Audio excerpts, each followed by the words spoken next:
get ready to start. Yeah. Through together.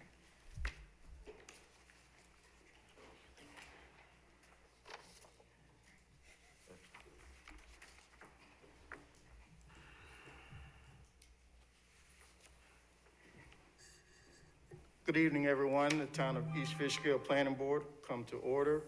Can I get a roll call? Lori G. Ed Miyoshi. Craig Smith. John Cutler. John Eichman. Christopher Tabulonis. Jason Paraskiva. And welcome, everyone. Join me for the Pledge of Allegiance. I pledge allegiance to the flag of the United States of America and to the republic for which it stands, one nation, under God, indivisible, with liberty and justice for all.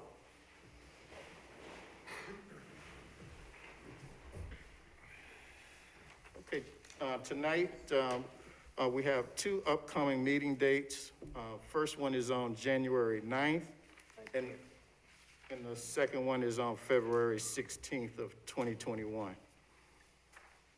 We have a couple of 2 minutes to approve tonight. Can I get a motion to accept the minutes for September 8th? So moved. Second. It's been moved and properly second. All in favor? Aye. And we also have minutes for October 21st. Were we all here? Yes, I don't have anything to say we weren't. That we weren't? Okay. Yeah. All right, just checking.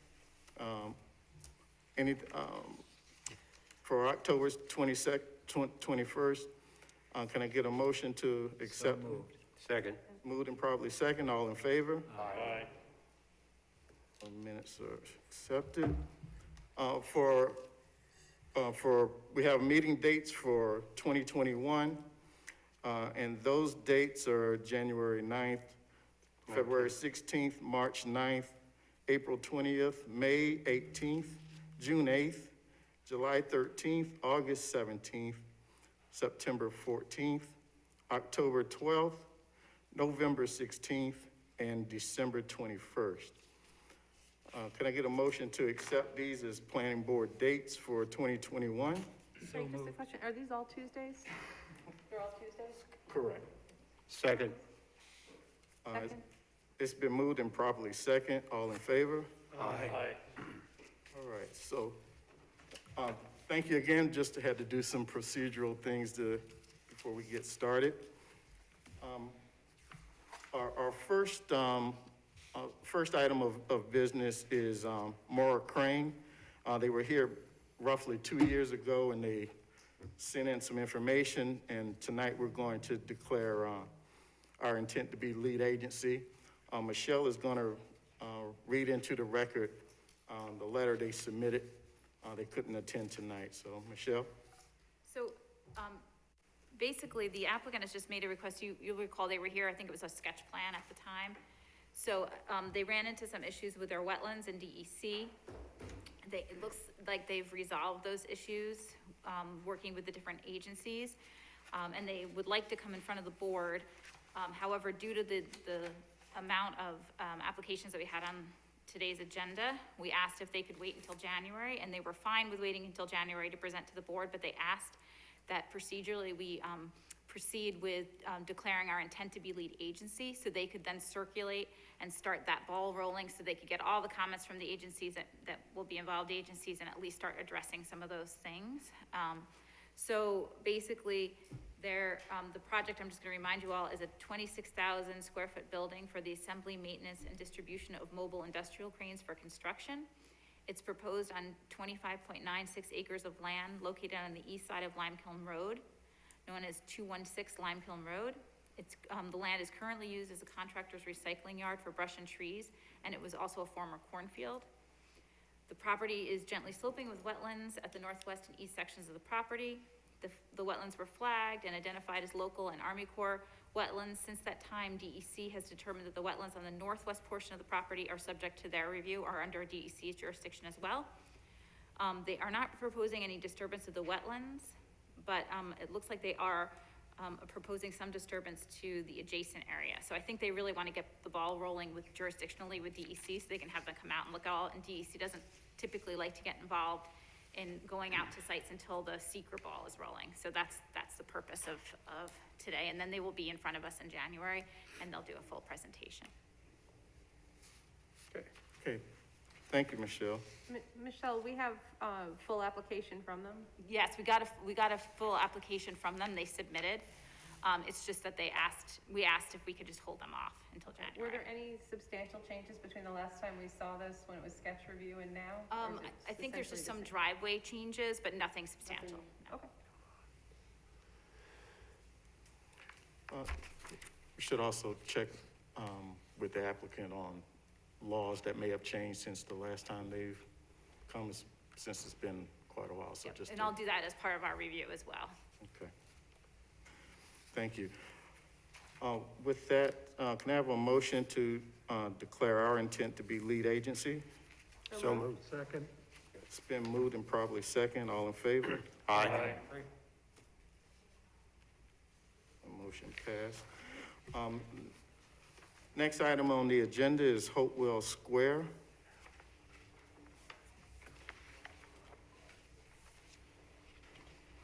Name's Pat Gigliotti from Hopewell Square, Patsy's Roadhouse Restaurant also. I've recently been able to the town's given me a temporary permit to put a tent up through this pandemic time. And it worked out very well, and I first of all, I thank you. With that said, I was thinking about, after talking to a lot of the people, that even after this whole thing is over, I like to put something up out there where they have that opportunity to sit out there, not because of the pandemic, because they enjoy it. So I was thinking about putting another tent up. There's some concerns with putting a tent up, having it up all the time, wind, snow loads. A couple of times I was laying in bed listening to the wind saying, I hope that thing's there when I get there. So I was thinking about actually building a pavilion there in lieu of the tent, in the same exact location. I did give you a picture that I found. There's so many. It's basically gonna be a wood pavilion, 50 by 50. Exact same thing, the tent was there, only a pavilion. That's about it. Okay. Pat, can you remind me how many parking spaces the tent currently takes up right now? 12. 12, okay. 12. So if you guys recall the site plan, the applicant has a bunch of parking that is used for other uses during the day, but none of those uses are active in the evening when the restaurant is typically at its fullest capacity. So there's the opportunity for shared parking there, and I don't believe we've ever had an issue with parking since you've been operating, and there's plenty of parking. What really worked out well was putting this tent up for the last 7 months, so, there was absolutely no issue. We never used that little parking lot on the side. All right, and then you additionally have the adjoining property and building and parking back there if you needed overflow. Yes. So But you also parking have would- different operation hours between your uses that don't really conflict, so. Correct. Even if your restaurant gets full again, which hopefully it does, you still have all this other parking that's used at off hours, so. Yeah, the one side, the daycare, it's, closes by 5:36, and it's not even open on Saturday and Right, Sunday. so you could always have your employees park there if need be. Yes. I've tried it all. A couple times, we did get real busy with the tent. It was a perfect opportunity to look at everything, and, it wasn't even close. We didn't even use that parking yet. I would like to use that parking, means we're busy, but.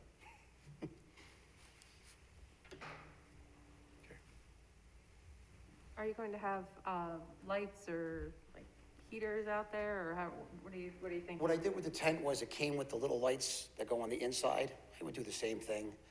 As far as heaters, you have these tent heaters. I tried a couple of them. Will I have them? Yes. Do they really work? On real cold evenings and stuff, you're just not gonna use the pavilion because it's really not gonna heat it like, that you're comfortable in. Mm-hmm. So, I'll have maybe some of the tent heaters that I had this time. Any intent to put like screening around it or anything at different times, or is it just gonna be completely open? I was thinking about maybe putting, the way the tent was, before I put the sides on them, I had a white rail fence right around it. Once I build it, I think it's gonna look real nice with the wood. I still have that fence to put around it, but I may even put like a little, almost like a knee wall fence around it, matching the wood, I think would look nicer. I wasn't really sure yet until I see how it looks.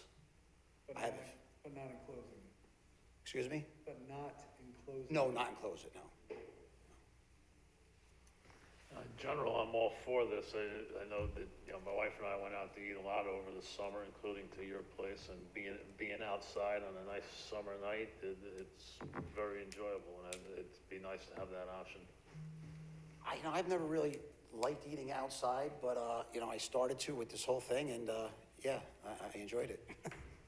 I'm outside all the time, but I figured, on a nice evening, it's, a lot of people, they go there, they do hang out a long time, but, it is what it is. It's a nice place, nice thing to do. Is there any need, I think there's, I wanna say you've got something up to block cars? Yes, yeah. Are you gonna do something Whatever I similar, did or are you for the gonna make tent, they were called, Bollards? no, they were the, what do you call it, UDOCs? It's a 6-foot, blockade filled with water and I blocked that whole, and I blocked the entrance off with it. That's what I You're did gonna do this that? time. That's Oh, what you're yeah, gonna do that? yes, Okay. yeah. Well, at that point, do we want to enclose the entrance? Say it again, Jason? At that point, do we want to enclose the entrance? Not a parking lot anymore. Right. That's kind of what I was at, like, are you gonna put any permanent barrier to cars? I could, I don't want to, why? I like to have that entrance, God forbid you get an ambulance right there. You could back right into the place. Do you have to? No. I mean, could you close it and, walk 25 feet? Yes. You're also, you want to add a generator. Is that for the pavilion or for your No, no, operation? that was just something, I was thinking, that last power outage we had, I lost all the food, and I says, my electrician told me I should have put a generator, and of course I didn't listen to him, and then he said, you're ready to it now, so I think I'm gonna put a generator in so I could, hook up my refrigeration and stuff, so I just don't want to lose the food again. Let me see if I can, so I'm showing on the screen, where are you planning to put the generator? Is it? The generator would be between the two buildings, because right in between the two buildings is where all our electric, I would run this generator on natural gas, it's where my gas comes in, and I have 20 feet between the buildings. It would be, it's out of the way, it's not in the way of any sidewalk or anything, it's right where everything already is. It actually worked out well, by accident.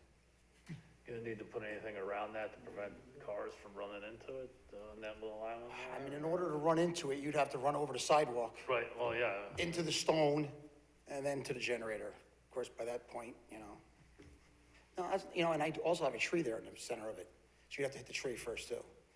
Okay. John, is that all right? Any issues with it there? No, I mean, he'll need a permit from the building department. We'd probably request to be a quiet run generator, but other than that. Michelle, is this considered, I'm sorry, back on the pavilion, is this considered a permanent structure? I think in this case it would be, it would almost be considered like, the smokehouse pavilion. So does it require ARB approval? We probably should send it to ARB just to take a look at. We've been doing that. They've been looking at everything for us pretty quickly. They've been doing it, largely remotely, but I think sometimes they meet. Okay. What was your timetable? I'd like to have it up for the spring. Unless it's a real bad winter, and then I'll just build it in the spring. I mean, it's not Yeah, it's good to big ordeal. It's, they're 6x6 posts, 10 foot on center, and I'm actually gonna do pre-engineered trusses for the roof, so it's, then inside I'm gonna do all the nice pine to match the restaurant. If you did have to do it in the spring, do you have another place where you could put a tent if you wanted to keep the outdoor aspect? I'm not gonna put another tent up, I would just wait until this was up. Okay. The tent worked out well, I didn't know anything about it, but you know, they came in, they had to put big spikes in the parking lot, and then I always had to make sure it was, you know, it was more nerve wracking. And then towards the end, the tent, it was a nice wedding tent. It starts to get a little of that, like, black, Yeah. I don't know what that is, I don't know if it's mildew or, you know, then we saw that, so I don't know, I like something nice, structurally sound, where I don't have to worry about it. Okay. For the generator being on the site, do they need to, any approvals from the zoning board? No, they'll just need to go to the building department, get a building permit. Okay. I did ask the building department to come out and take a look at where the location was, and they did come out and look at it, and there was no problem with the location, just because I actually have to order this. This could be, 4 months from now. Yeah, I yeah. really don't know.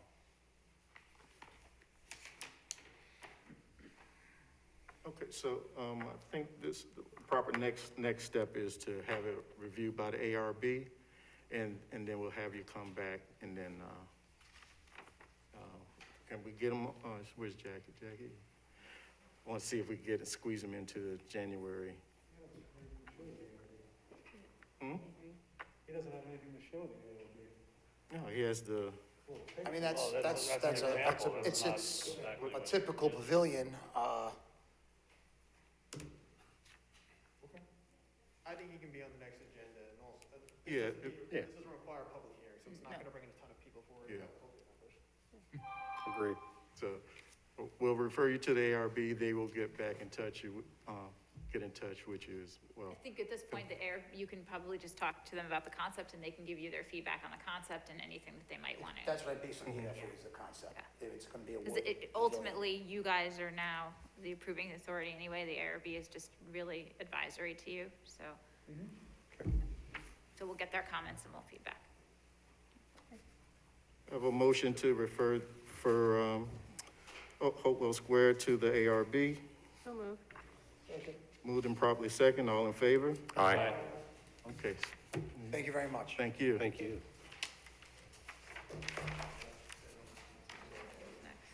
Next on the agenda is Elms subdivision. Is this a public hearing? Yeah. So we gotta open up the public hearing and all that good stuff. Welcome. Good evening. And I have a motion to open the public hearing for Elms subdivision. So moved. Second. Moved and properly second, all in favor? Aye. Can you see if there's anyone outside for this? Yeah, I'll go check. Yeah, see if we, You just pause for a second just to. It's okay.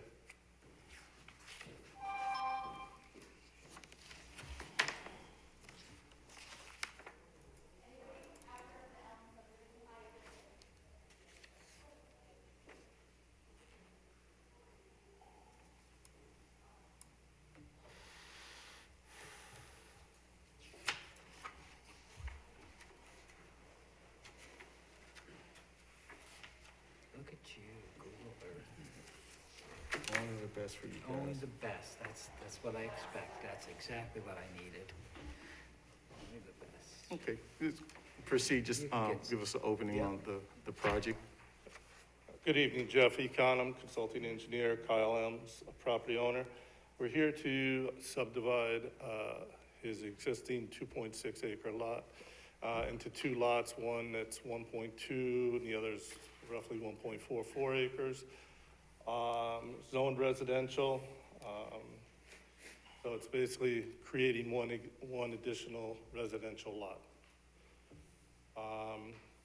We were here a month and a half ago, roughly, received some comments. We've had addressed comments. I received some additional comments from Pete Sotero.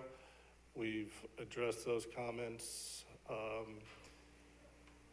I actually talked to Jackie with regards, because I did not hear from the fire department or highway superintendent. She contacted them. She sent me an email.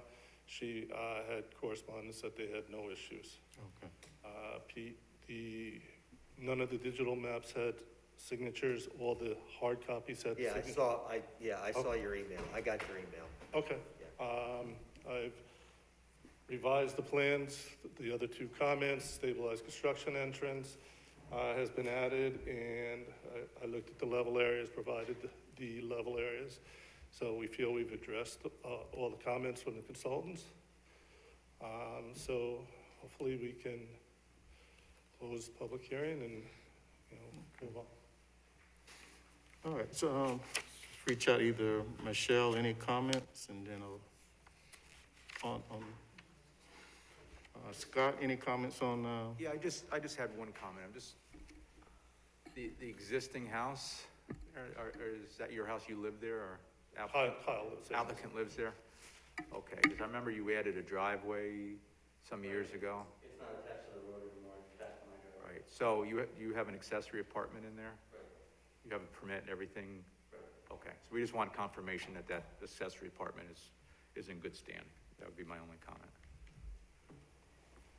That doesn't impact the ability to subdivide though, or anything like that. Well, I mean, we don't want there to be a violation Right. as we move forward, so. It would need to be remedied before we move forward, so. But if it's in good standing, we can, quickly confirm that. And if not, he can address it, so. Pete, any? No, our only outstanding, items were whether there was any comments from the highway superintendent and, the fire department, if you say that, we have those now by email. Jackie sent me an email because I asked for contact information if I could email them. Okay. She contacted them. I can give you a copy of the email that she sent me if that's, will be okay. Okay. Or you All just right. want to talk to Jackie? Yeah, no, that's fine. Okay. Okay, board That was it. members, any, questions for? In general, I got no concerns. What I am a little nervous about is I live on Blue Hill down the road from Kyle here, and where that opening for the driveway is, if that's paved, I'm just worried about the water coming down into the road, potentially flooding your neighbors across the street. I don't know. I know that there was some mitigation for some water within the property from coming down the hill. I didn't know if there was anything for the driveway to prevent it from going out into Blue Hill or not. That was a comment that was raised, instead of the straight driveway, we've done a serpentine driveway. Okay. And at the bottom of the driveway, we've created a depression area where the water will run into. All the roof leaders, Pete, we did, just so you know, we did some deep holes. So what we're going with an infiltrator system, so all the runoff from the roof will be, directed into an infiltrator system, Okay. so reflecting. That's my only concern. Aside from that, wish you luck. Any other comments from board members? Good. All right, I have a motion to close the public hearing. Do you want You're to in see if public? there's anybody from the Oh, public here? sorry. Moving. Can you, if there's anybody from the public that want to That make would a like to comment? talk, just yes. come. Ah, good. What the actual plan was, I've seen sort of process, but I wasn't sure. So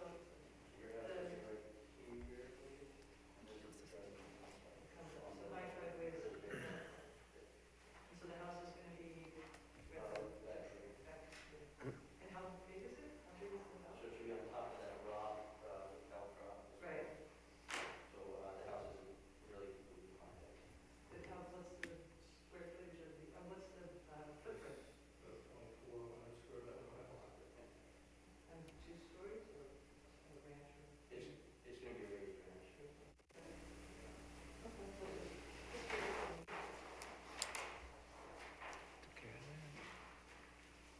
Is it anyone from the public that'd like to make a comment for or against the project? I'll make a comment for the project. Can you come up to the mic? Also, Jackie, is there, just sign your name right there.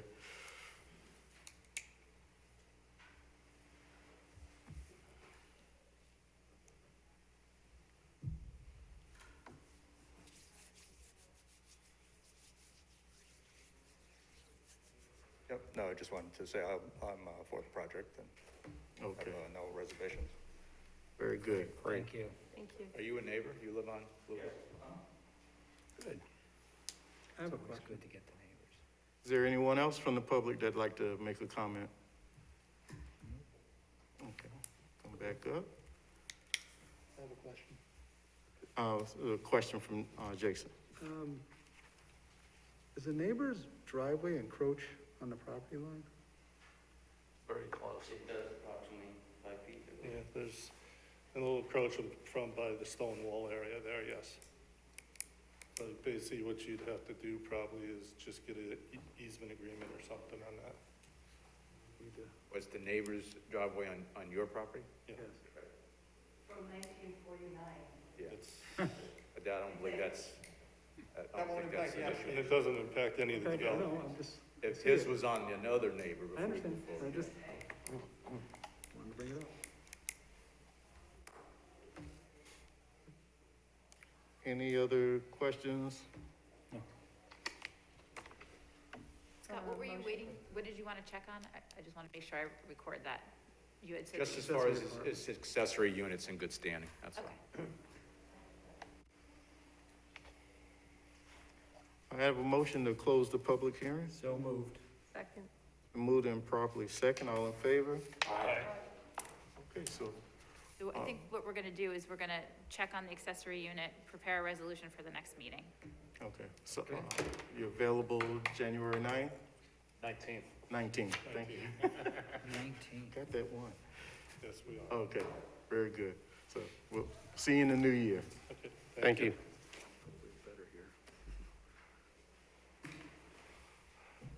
Have a good evening. You too. Good holiday, yep. Our next project is, coming forward is Zeller subdivision.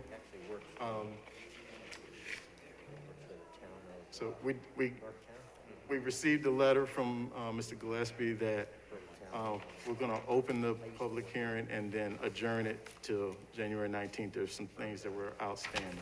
Yes. You were aware of, okay. Okay. Michelle, any kind of, No, I think we just need to open it, make sure that there's nobody here Yeah. that came, and then adjourn it to, and just make sure everybody's aware of the date we're adjourning it to. Okay. can I have, a motion to open the public hearing? So moved. Second. It's been moved and properly second. All in favor? Aye. The Zeller subdivision is going to be adjourned until January 19th. Are you're okay with that date? That's fine, thank Very good. So, I have a motion to adjourn the public. I think they're waiting to see if there's anybody in the Leaving it public. open. Yeah, can, Yeah. Can we're someone waiting just for I tell- thought, I thought Kate went out there. that- oh, okay, thank Yeah. you. Me, I'm moving like lightning. Yeah, you are moving like lightning. That's Yes, all right. you are. No criticism here. Michael would have it a little faster, but. Oh, we had our attention for a moment.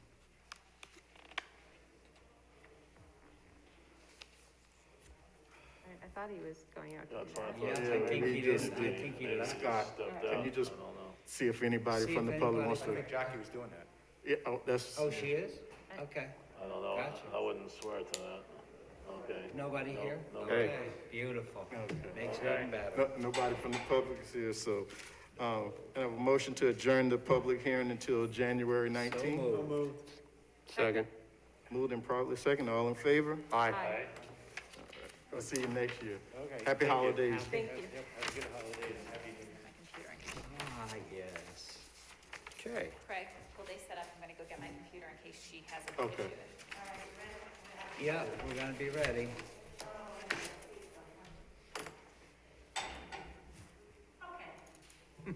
We'll do the best we can. Project Retro.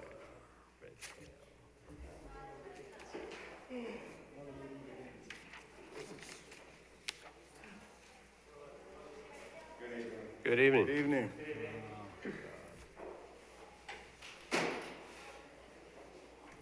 You're so cheerful.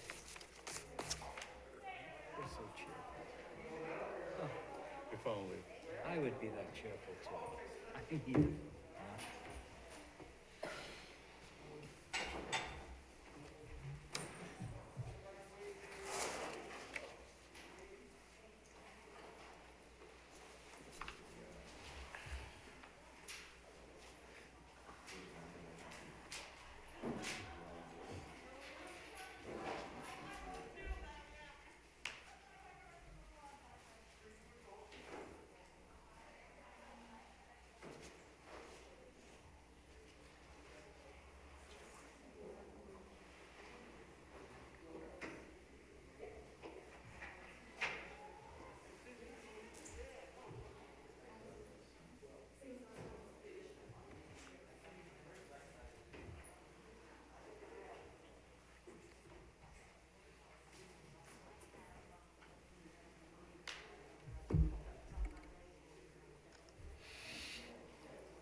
No, we're still working with her on it.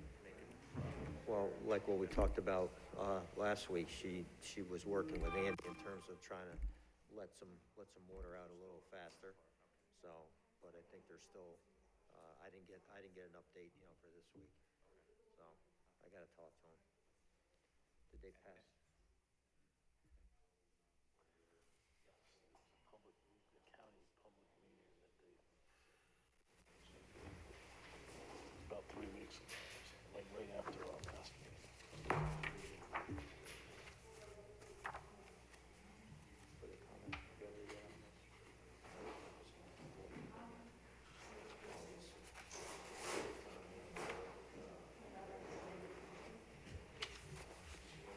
The big stuff.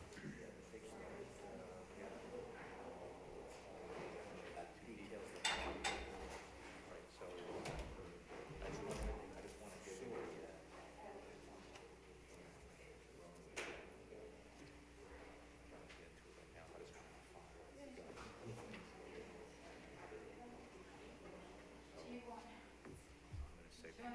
Craig's got it all set up, I can just give it to him and Break it into one. so she might want to project. Oh, you want to project? Yeah, It's fine. you can't have it.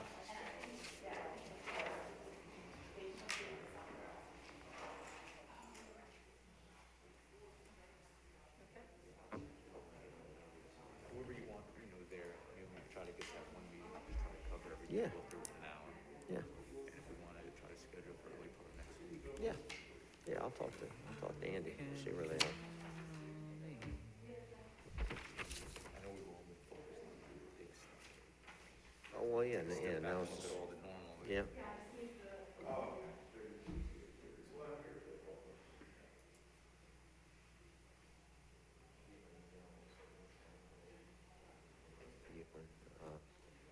Michelle, the pages want to come down. Yeah, that's what I was trying to find the The guys about their program property to in the corner, because, come out. I told them that there was gonna be a traffic improvement project that the town was thinking about, so they wanna talk about some stuff on their property, so I sent everybody an email, Jackie Yeah, that'll work.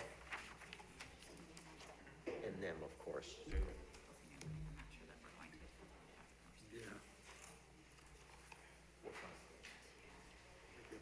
I don't know, contact. Just bear with us as we get ready to, just making some technical adjustments. Believe me, we're getting close.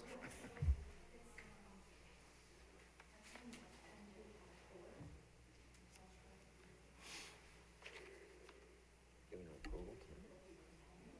In case, I don't know, we'll see how it goes. Where do you stand?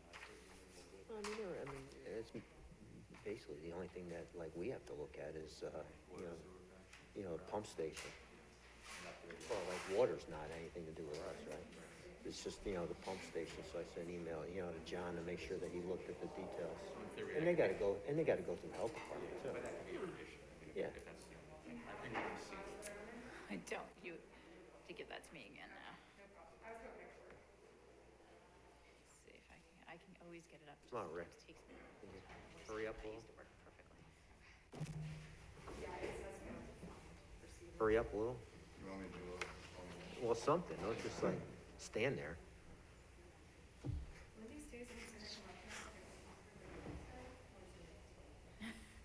Well, what I'm thinking, Mr. Chairman, while we're getting our Technicolor show together, perhaps I could start with a little bit of a narrative and bring you up to speed if that's okay. We should, We have to open the public hearing first before you start. Yep. Okay. Project Red Tail is in front of us. Gonna reopen the public hearing. So moved. Second? Moved and probably second, all in favor? Aye. I got it. All right. Now it's his Good evening. For the record, Richard L. O'Rourke. I'm with the law firm of Keenan Bean. We are serving as counsel on this application. We have offices in White Plains and in Fishkill. Last time we were here, we were over at the fire district, and it was the very beginning of our presentation. A lot of water has gone under the bridge, and fortunately, we've been moving along very nicely, working with the consultants for the town, and hoping to move this application forward as quickly as we can. As you know, on December 3rd, the town board adopted a negative declaration with a very, very detailed statement of findings, as well as issued us the special permit, which is for the economic redevelopment code section that you have. The application is precisely for the use of this property and its reuse and repurposing in accordance with that regulation and that code provision. Here tonight with me and speaking will be John DeCola, who is with Blue Water. We have Trista Kuna from Langen Engineering, our professional engineer, and Kerry Penke, who is a senior staff engineer regarding traffic. Many of the issues have been worked out, I think, in terms of the mitigation measures that are planned, and we also would like to update you in terms of what our presentation is, and obviously answer any questions that you may have or the public may have as well. And so with that, John, is there anything else you want to say? Or?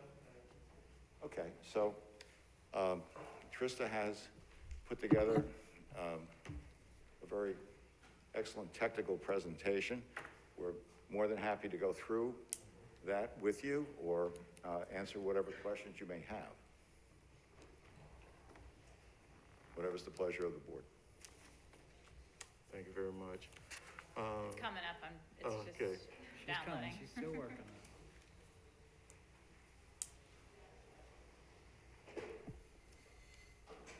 it. While it's downloading too, I think it would be smart for us as town staff to point out where we are exactly procedurally, and just to supplement what Mr. O'Rourke said. So like you said, last week, the town board approved the negative declaration for the project pursuant to the State Environmental Quality Review Act. And normally this board serves as the lead agency in most projects, but in this case, it was appropriate for the town board to serve as the lead agency since they were reissuing the special permit. And like Mr. O'Rourke said, it was a very detailed negative declaration. It had a land use, zoning, and public policy section, a public services section, a stormwater section, a traffic and transportation section, a noise section, an air quality section, a fiscal section, a surface waters and wetlands section, threatened endangered species section, historic and archaeological resources section, scenic resources section, and a water and wastewater section. So what this board's job is right now is to mainly focus on the site planning issues themselves. Things such as landscaping, internal circulation, aesthetics. Other issues that sort of this board normally thinks of, just like traffic, that was really within the town board's purview for this project since they served as lead agency.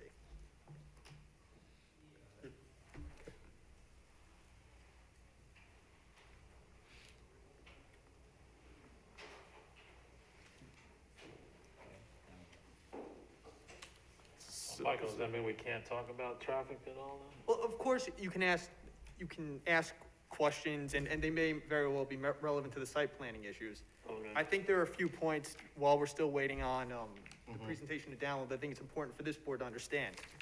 So within the negative declaration section on traffic, there are a few things that were proposed that are gonna mitigate traffic, that the town board studied and its consultants studied, and think that are very important. So one of them is, and I'll read this section verbatim because I do think it's important. A significant mitigation measure has been made as part of the proposed action by the applicant. The applicant is committed to the town, the recording an irrevocable offer of cession dedication upon taking title of the property of Auditorium Drive from New York State Route 52 to South Drive. And then it also goes on to say that South Drive is will be given as an offer of cession dedication by Global Foundries. So those are two things that the town board in its own purview has its own dedication standards, so it won't accept the road until the road is built to those standards. And another thing that's important too is that in section 7, the applicant has agreed to make a one-time fair share contribution to facilitate the implementation of town-sponsored Route 52 improvements, in addition to upgrades and dedication of Auditorium Drive. So the traffic's been heavily studied by the town board, and these were the mitigation measures that have already been put into place. Yes, if I may, I think the important thing here, and I know the planning board is well aware of this, obviously, part of the mitigation and part of the special permit is the commitment that has been made, and is part of it, that the applicant will offer in dedication Auditorium Drive, upgrading it to appropriate town standards. And it's obviously within the jurisdiction and purview of the town board to accept that road, should it so choose, and should we meet all of the qualifications. So that's something, that's a town board consideration. And so, and as council has said tonight, we can focus on the site plan itself, screening, stormwater issues related to that. We'd be delighted to share with you where we are at. So, Okay. thank you. I think we might be ready. Yeah. All right.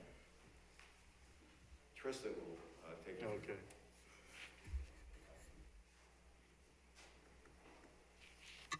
Hi, good evening, everyone. The one thing that I actually wanted to start with tonight, because we have gone through through most of the site plan process multiple times, I did want to focus on signage tonight, first and foremost. So we had previously discussed signage in simply that we're proposing 4 monument signs. The monument signs are located at the truck entrance point, and as well as the 3 car parking driveway locations. So these signs are, Michelle, do you mind flipping to the last page? The last one of the 8. The very, yes, or, I want to say 7 or 8. But it's, yes, perfect. That's actually Is it here? Yep, so we're proposing 4 monument signs, which are shown here as well as on the TV. So these signs have the applicant's logo, or the tenant's logo at the top, and then at the center portion where it does say C civil sheets, that will have specific directional signage, which will be individual for each driveway location. So, for example, at the truck entrance, it's going to say all trucks with a left arrow indicating that all trucks will enter at that point. This will help minimize any confusion with who or what drivers need to be using which entrances. The 3 entrances in front of the car parking area will say employee entrance with appropriate arrows heading into that area. The signs are also internally illuminated, which means that during the day they will look like that, and then at night there is a light inside which will cause the letters to glow blue from the inside. It's not a very harsh glow, but it is, you are able to see the lettering that way. So each sign face is 88 square feet with signage on each side of the sign. So that's 176 square feet total per sign. If we have 4 signs, that's 704 square feet. Which does exceed the town code, which is 1 sign and 36 maximum square feet. So we're happy to work with the planning board, sign review board, to discuss these items that do not currently meet code, but I did want to bring them to your attention tonight. In addition to the monument signs, we also have 3 building mounted signs. So they are all located on the east side of the building, along where the employees would enter the building. So the area that everyone is able to see. So the TV is showing the location of the building signs. So the first one in the top left corner is located still along the east face, but closer to the southern side. So roughly located right here. So that's just going to be the tenant's logo. It is approximately 270 square feet. There's also going to be a wall-mounted sign at the main entrance right above where the employees would enter, which also has the tenant's name, which is about 300 square feet. And then just above the main entrance, there's a small sign that says main entry, telling employees exactly where they need to go into the building, which is only 7 feet. So the total square footage that we're proposing is 577 square feet for the building mounted signs. So the code states that for building mounted signs, you're allowed 1 square foot per linear foot of building frontage. In this case, we just took the frontage along the east side of the building, which is 479 linear feet, so therefore that gives us 479 square feet of building mounted signage. However, you also have to subtract the area of your monument signs. So essentially, we're left with basically no square footage for the building, which is why, again, we wanted to bring this to your attention and work with the sign review board or the planning board as necessary to discuss these signs. We do believe that the size and the scale of the signs are typical and acceptable for a building of this nature. You know, when you have 1,000 car parking spaces, it is important to ensure that your employees are going to the right location and that they know where the main entrance is. So we believe that while the signs may not meet the ordinance, they are appropriate for a facility of this size. So overall, we're requesting relief from the maximum number of freestanding signs, the maximum sign area allowed for freestanding signs, maximum sign area allowed for wall signs, and maximum total sign area allowed. Also, we had previously discussed other locations of signs, but at this time, we are not pursuing any other signs along Route 52 or Lime Kiln Road. The only monument signs we're looking for are right at our entrances to help employees and truck drivers go to the right locations. And Tristan, can you just clarify for me, we expect that, or anticipate that the only place that these signs will actually be visible is from Auditorium Drive? Correct, yes. Yeah, they're, I believe, 8 or 9 feet tall, 13 feet wide. They're not these, you know, massive towering signs, and they're located right along each driveway. So that way, as the employee approaches the driveway, they know where to go. Just a quick question, are the signs illuminated? I would imagine they are. They're internally illuminated. So Internally. there's no uplighting or anything like that, but during, you know, at night, there is a light inside which allows the letters to kind of glow, you know, the appropriate color, just, And the sign on the building, is that illuminated as well, or? yeah, same form of illumination.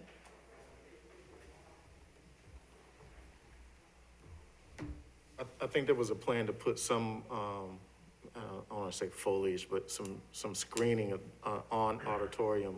Would that screening keep you from seeing the sign if, you know, from John Jay is right next door, so just, Yeah, no, so we'll ensure that the signs are visible. You know, we understand the importance of landscaping and screening. So we will ensure that while we do have landscaping shade trees as necessary, we will make sure that no landscaping is going to be blocking the signs. And also there is, generally like a landscaping bed around each of the signs, not, you know, not tall, but just, you know, for some additional aesthetic decoration. And I just want to make a comment to the board. If you recall, we had sort of a similar issue with iPark, because iPark, because of the size and scale of these facilities, our code sign didn't envision these types of facilities. So there were a couple of trips to the sign review board by iPark, and in particular for the red iPark logo that's out on Route 52. And also for some of the signs that were ultimately put on the building so people could figure out where to go. It was really confusing originally when people would enter the site, they didn't know exactly which buildings to go to, so they actually did a building sign plan that was color coded, and they have a monument sign there. So this has been done previously. The sign review board did allow larger signs in certain locations based on the circumstances. I think it makes sense for buildings of this scale. It doesn't seem unusual. and those signs are consistent with other locations that you, warehouses that you? Yes, these are exactly the tenant standard across the board, yes.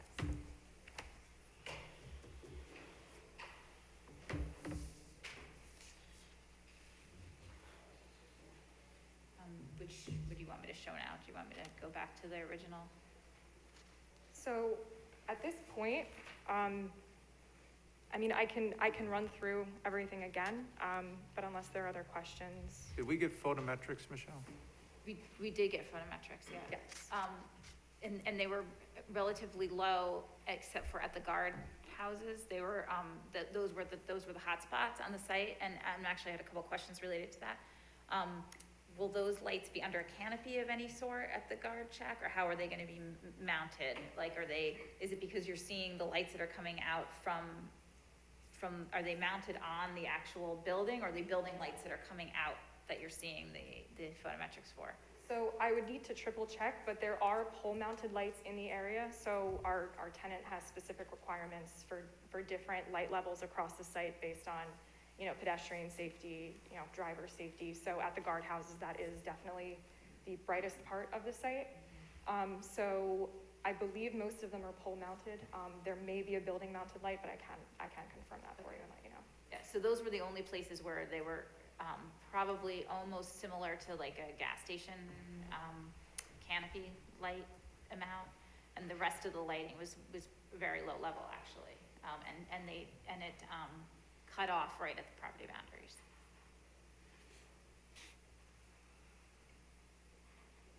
So can you just review the landscaping on Auditorium Drive, just to recap that? Yeah, sure. Is there a better plan, or is this the best plan? That's the best plan, yeah. Can you zoom in? Yep, sure. Hold on Thanks. just a Sure. second.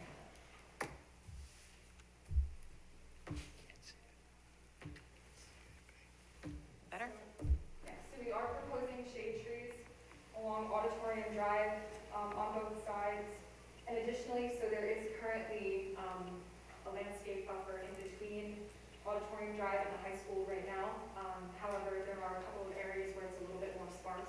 So we are proposing additional evergreens and a couple of shade trees in those areas. Specifically, right, actually where you can see there's like a cluster, just below the Label Dry Detention Basin floor, you can see there's a cluster of dark green trees. Those would be your evergreen trees to provide the screening from the baseball field. Michelle, you've had a chance to review. Yeah, so, one of the thoughts that we had, there is, I'm gonna change the map a little bit. There are some bleachers right here, for John Jay High School. And then there's sort of a steep slope, I guess you would describe it, or drop off there, and then there's the roadway. So there's just a bit of concern that we'd like to maybe protect these guys a bit from the going on along here. If you're enjoying a game, you don't want to be distracted by things behind you. So we were thinking maybe if we could have potentially some additional screening along here. And I think Trista was talking earlier, there's currently screening here. And this area along here doesn't really need to be screened. So I was wondering if maybe we could, repurpose some of the plantings in this location along the areas that need additional screening. Because this is mainly a wooded area, and I think there's like a little, stream or drainage area over there. Yeah, the stream is even west of that. The area where your cursor is right now is the utility easement, or the utility right of way. So, yeah, no one's really going back there. So I don't know how you feel about that, but that's one of the things that I talked with Trista about earlier. But yeah, my concern remains just making sure that these fields and the people playing and spectating here are not disturbed by anything. The entrance, the high school's beyond the main entrance, so the traffic, the truck traffic goes in here. So you're not as likely to be disturbed in this area. It's more right along here. There were also some concerns about exhaust and noise from truck queuing. Has that been addressed? Well, I don't know that they're anticipating that there's gonna be a huge amount of, there was a noise study done, yes, actually, as part of the environmental, assessment. And the noise study pretty clearly showed that there were not any significant noise impacts. There will be, some additional noise, related to the truck traffic, but no significant impacts. And I think we asked for a couple other measures. Yeah, Michelle, I can also go add to that. We have, one of our engineers, has a considerable amount of, experience with, noise, and we work together with the noise expert, that Trista used.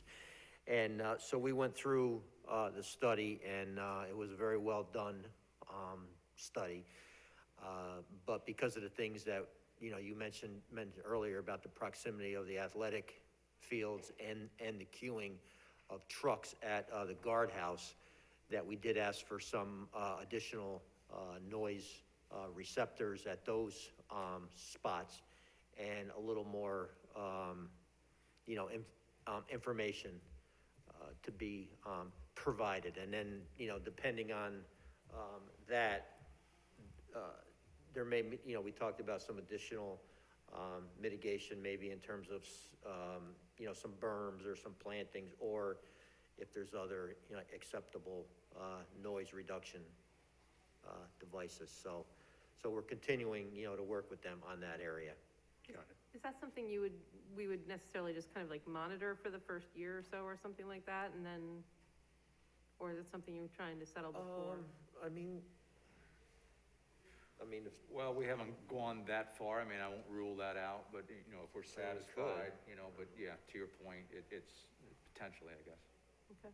And also, section 6 of the neg deck is an air quality section, and part of that, it states that it's illegal for any truck to idle for more than 5 minutes, according to DEC regulations. And then also too, in point 4 of that section, it talks about, the applicant setting up an escrow for environmental construction monitor.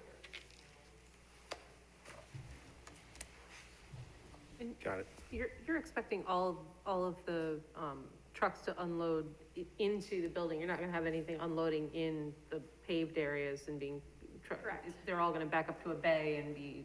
Correct, So there's not, you're yes, not yeah. expecting noise from the, Yeah, there's not Loading gonna be and any unloading. remote loading. Everything's gonna be right up against the building. okay. And one other thing, just to bring up queuing, so, we do have ample queuing, located on site. So, our tenant requires, a minimum of 14 queuing spaces. So there are 3 individual lanes here, 18 queuing spaces. 6 per lane, we're providing 20 spaces.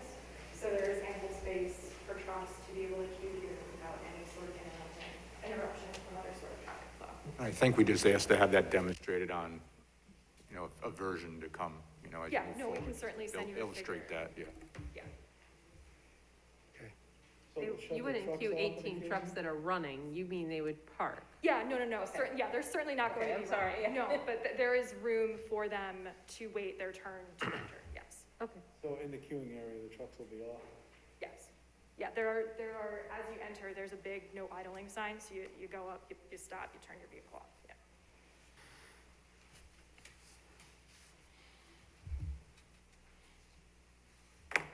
Okay, so has any additional improvements to the internal circulation been made other, it still follows the Yes. counterclockwise? So the trucks will still enter through the northern guardhouse. They will circulate the site, as we mentioned, last time, there is counterclockwise circulation, which is the safest way for the truck to back up into a parking space. They're looking over their left shoulder, and they can see clear behind them. So they will circulate the site counterclockwise, they'll be assigned the loading space, and they'll drop their trailer, pick up a trailer, exit at the southeast corner here, and continue back down towards the interstate. I know that IBM used to have a right to create an exit, a separate exit onto 84. That's why the Fishkill one was 13 and the Limekiln one was 15. There was no 14 in between. IBM had the right to do that. Did that right disappear? I'm not sure that, Hi, John DeClose, partner with Blue Water. There is no, I mean, when we looked at access, nothing that we found within any documentation, nothing that IBM had that alluded to anything that they've worked out, as I'm sure everybody was aware, getting a interchange on a interstate highway is quite an undertaking. There was nothing that we could find in the records going back in time, and we looked at just about everything in every nook and corner, and we talked to the former folks at Global Foundries who used to work for IBM. We actually even got in touch with the real estate office for IBM and asked for any and all records they had, and we did not find anything that gave evidence to that. Quite frankly, I'm not so sure how that you could ever get that approved. But with the access that is there at that existing interchange, it has plenty of capacity, and one of the main reasons I think that a project like this actually, was attracted to the site. That was one of the main draws, was just how much good road infrastructure is there that works with that existing interchange. I'm just thinking of the trucks heading west, they'd get on the highway and then they start going up that hill. And of course, my experience with trucks is that when they're going up a hill, that's when they're the noisiest. And then you got the development right across the interstate there, which could cause an issue. which is why I was thinking if they could enter, right off of there at the top of the hill, then it's better heading west that way. It's not gonna help anybody going east, but. You're talking about a new overpass? Well, no, not a new overpass, just an off and an on Exit. from east to west. If you're coming from Danbury towards Newburgh, you should be able to get off, you go right onto the road that's gonna become a town road, takes them right into their site, and if there's an entrance back in there, you're already on top of the hill, you're cutting part of the traffic along Lime Kiln, and you're actually cutting down the noise because they won't have to climb that hill. The hill you're referring to is which hill, just so I'm clear? Which hill? There's a hill, when you get on 84 from Lime Kiln, as soon as you get on 84, you start going up a hill. If Yeah. these trucks are not up Not to a drastic speed, hill. they're gonna be making, Like grade they're gonna be up. making a lot more noise than they would if they were just going flat. Well, there's, even if there was a pathway to getting it approved, which I don't think from a regulatory standpoint, there is, the way in which the site, the topography of the site works, we could not, be able to accommodate that based on how, to get the mass grading to work for this site, to get all of the stormwater to work, to everything to work, there's a big grade change between this part, this is the high part of the Right, site. right. The truck would drive off a cliff back into the site. I wonder if that didn't predate all the improvements that DOT did at Lime Kiln Maybe. back in the 90s I or don't whatever. know. And maybe that predated, and then the solution was to do all those improvements that we see today, Okay. perhaps.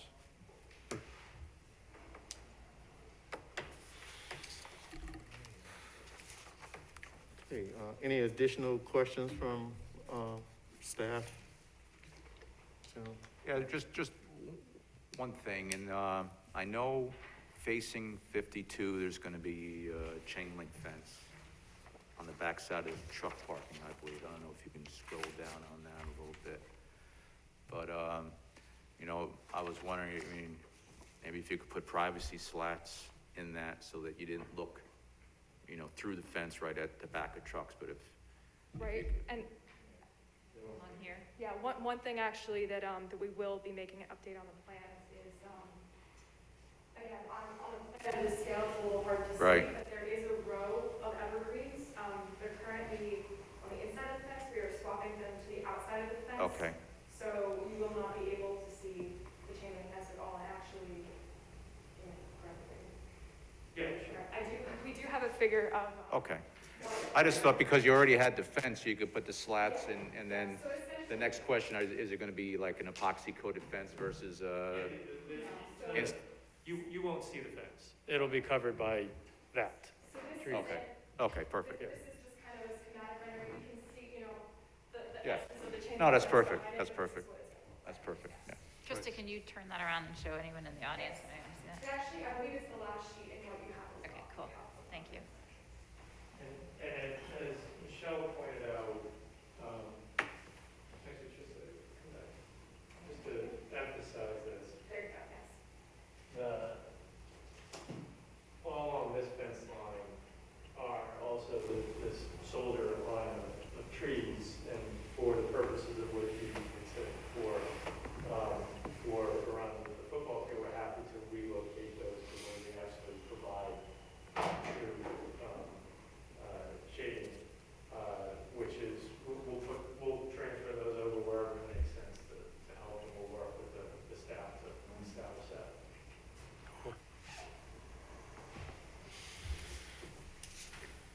okay, no further questions from board members as well? No. Okay. Is there anybody from the public that would,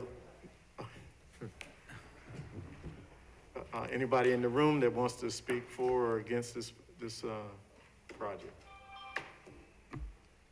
Speak now. Forever hold your peace. I want to speak for the project, but you know that already. Just wait for, see if there's anybody outside there. Right, if I may, I just wanted to emphasize one thing, and it's set forth in the, very detailed negative declaration regarding noise. And there has been a determination made that the site will comply with the town noise ordinance, as well as the DEC manual for assessing and mitigating noise impacts. And obviously, we're going to continue to work with the town to further mitigate if we can. And I think, you know, obviously, by the introduction of a mature landscaping along Auditorium Drive, it actually is going to become a rather nice road. And certainly a step up to what's there now, so. In any event, we're continuing to work through everything. We're hoping that perhaps we could close the public hearing. I note that there's been absolutely no comment from the public.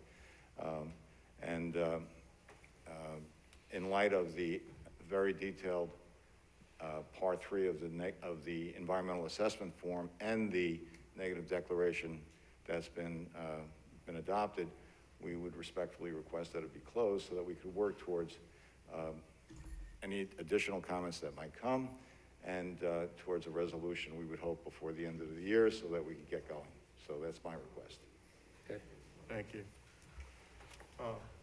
Michelle, any final comments, or Michael, any concerns at this stage? The board can close the public hearing if it so chooses. All right, board members, any concerns? None. None? All right. None. Good. Have a motion to close the public hearing? So moved. Second. Moved and properly second, all in favor? Aye. Thank you very, very much. Thank you. Thank you. Look forward to working with you and hopefully a resolution of approval. And Yes. when is your next meeting? When might we possibly be able to The address it? 19th of January, I believe, January. right? Yes, Am I right? correct. January 19th of 19. January. 19th. January 19th. Got it. Ooh, is there any way we could do a special meeting before then? I think we'd have to talk about that maybe offline. All right, we'll talk, okay. All right, Yeah, it's anyway, pretty if we don't see you then, Happy New Year. Yes. Same to Say, you. happy holidays, Thank you too. very much. Thank you very much. Thank You're you. welcome.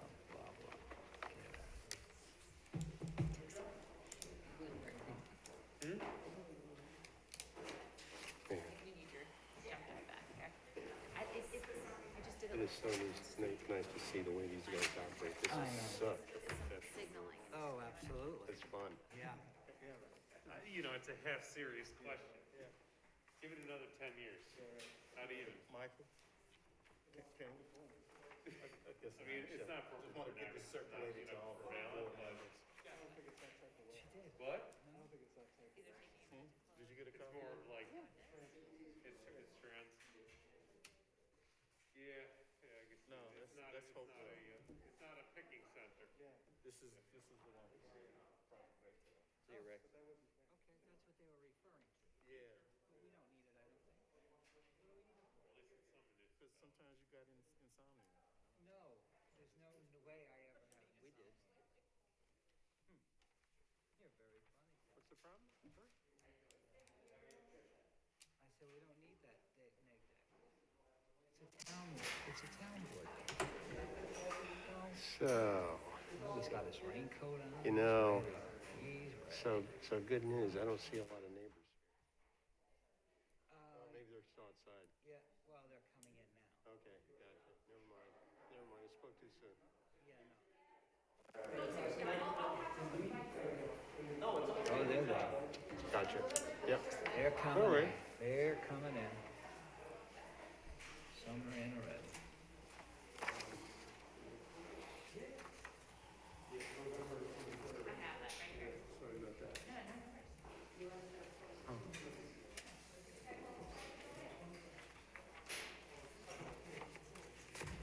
But they're probably all here to speak in favor, Of course, but that's okay. which is good. You know, really, this is the kind of forum where it would be nice to see more people come to speak in favor of stuff. Yeah. But Lord knows that can't always happen. Yeah, true. We try for it. But a balance. you It know, does, would be we do nice. have a Would be balance, good. for sure. Yep. Yeah. Brendan's coming in, so I'm gonna get you. That's not me. I didn't do it. Not me. I didn't do it. Yeah, whose phone is going on? His. No? Yours is on vibrate? Mine's on vibrate. My daughter keeps telling me, you know, only old people let their phone ring. Okay, or next make any next noise. on the agenda is. So I don't do it. We'll move forward. Excuse us? Hopewell Senior Living. Uh-huh. If everyone could, we're gonna begin again. Okay. Go ahead. Good evening, Mr. Chairman, members of the board. I'm Jeff Cantelmo from Insight Engineering, Surveying and Landscape Architecture. Good. We're here this evening representing Hopewell Senior Living, which is 90 units of senior independent living on Joe's Hills Road, which fronts on New York State Route 82. We've been here for 2 previous meetings for our public hearing. We're here this evening to report on our progress. I'm Okay. accompanied So tonight. let us reopen the public hearing. Oh, I'm and sorry, then go ahead. We'll proceed. So moved. Second. It's been moved and properly second. It's open. All in favor of reopening the public hearing? Say aye. All right, you have, Thank you. continue, please. I'm here this evening with my associate Kathleen Gallagher from Insight, Dr. Phil Greeley from Mazer Consulting, who's our traffic engineer, Mike McCormick from Lissom, McCormick and Boris, who's a project architect, and Anthony Segretti, who's the property owner, applicant, and developer of the property. As the board will recall, we were here previously and have discussed some of the issues surrounding the project. We've submitted updated plans and reports addressing final comments on our stormwater pollution prevention plan, updated details and reports on our water and sewer connections, as well as some miscellaneous site planning issues. Most of those technical comments have been addressed. It's been acknowledged by your consulting town engineer. We've also been in contact with the New York State DOT, which was one of the board's bigger concerns, and I'm gonna let Phil come up and update you on the status of the issues with the DOT. Thank you.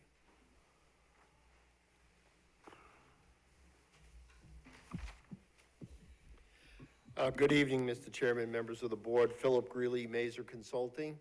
At the last meeting, I believe we had gone through all the comments that were received from your consultant, and we addressed those in our October submission. Since that time, we did receive some comments via email from New York State DOT relative to our submission. As part of those review comments, I think there were 5 comments.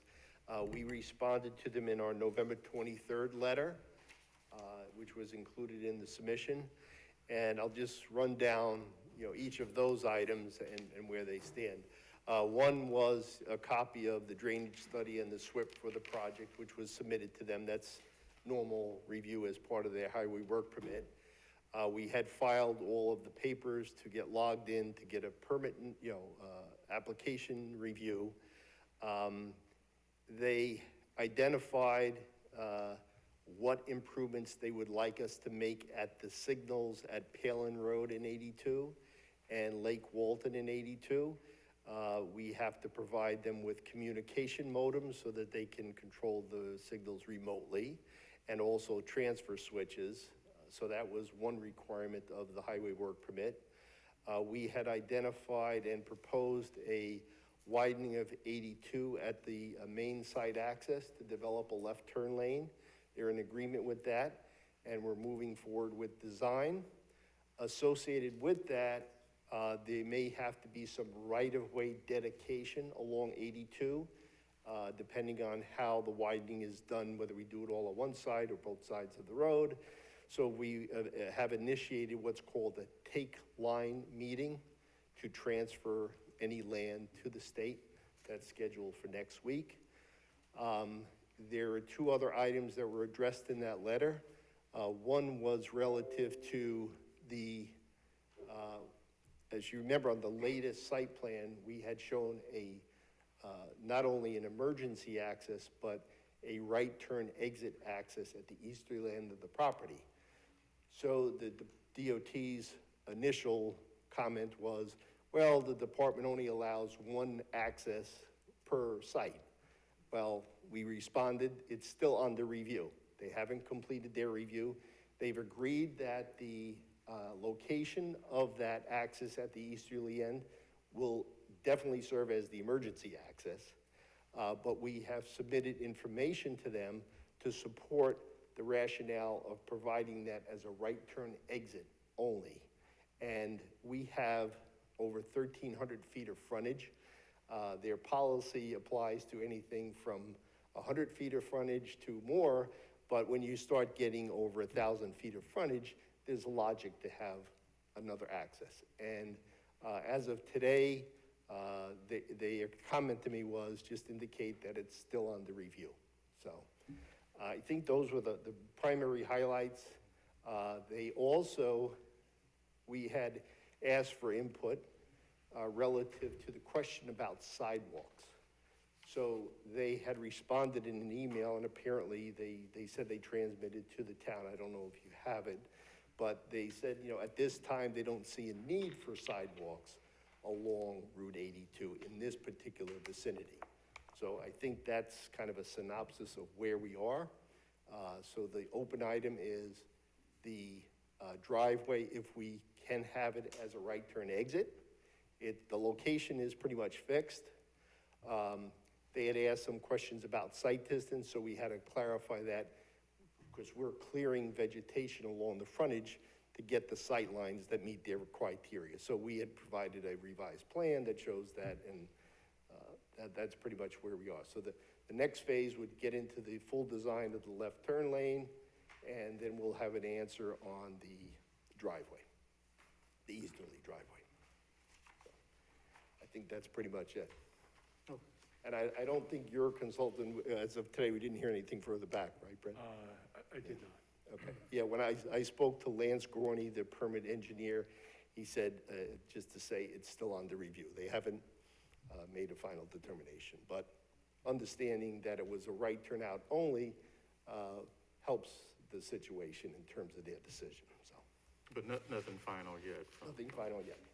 So I have a question, Bill. Just can you explain what the difference and how that entrance would look if it were to be just emergency access versus access? Like, in other words, is the width of the road the same and all that kind of stuff, just so they could get an understanding of the difference? So in terms of the location of the access, it would be the same. The primary difference is that it would be gated so that it couldn't be used by the public. The width would be fairly similar because we're keeping it narrower in width to keep it as a right turn exit only. So the width of it would be similar. The difference might be in terms of the angle at the end. If it was gated, they may not require it to be angled. So that's really the only difference. Okay. Thank you. Thank you.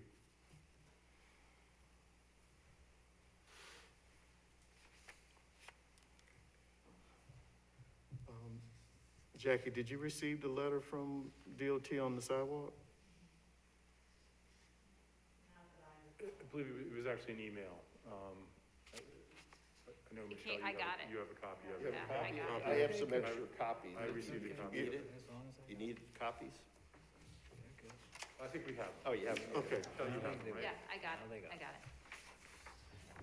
So, I mean, the gist of the letter was just that, you know, ultimately, we had asked them to weigh in on the sidewalk location, because, anticipating the potential need for a sidewalk in that location in the future. And, you know, essentially, they got back to us and said they don't typically require a sidewalk under the circumstances that are currently there right now. They understand that there could be something in the future, but right now there isn't, so that, but they also did say to me that, it would be a good idea to reserve, you know, either get an easement or a donation of land along the frontage of the property, so that we could ultimately in the future, if a sidewalk does go in, that we could, place a sidewalk there. Although they didn't reference it specifically, I think the issue was raised last time about the potential of a crosswalk in that area, even across the street to the beverage place. And, you know, I mean, I think it is encapsulated in the fact that they don't believe there's enough warrants for pedestrian facilities at this point. I'm sorry, so no crosswalk or, Yeah, no, I mean, they would really want to evaluate the warrants of that, you know, not, and I think their response basically was an indication of they don't see the warrants for pedestrian facilities at this point. They didn't weigh in specifically on a crosswalk.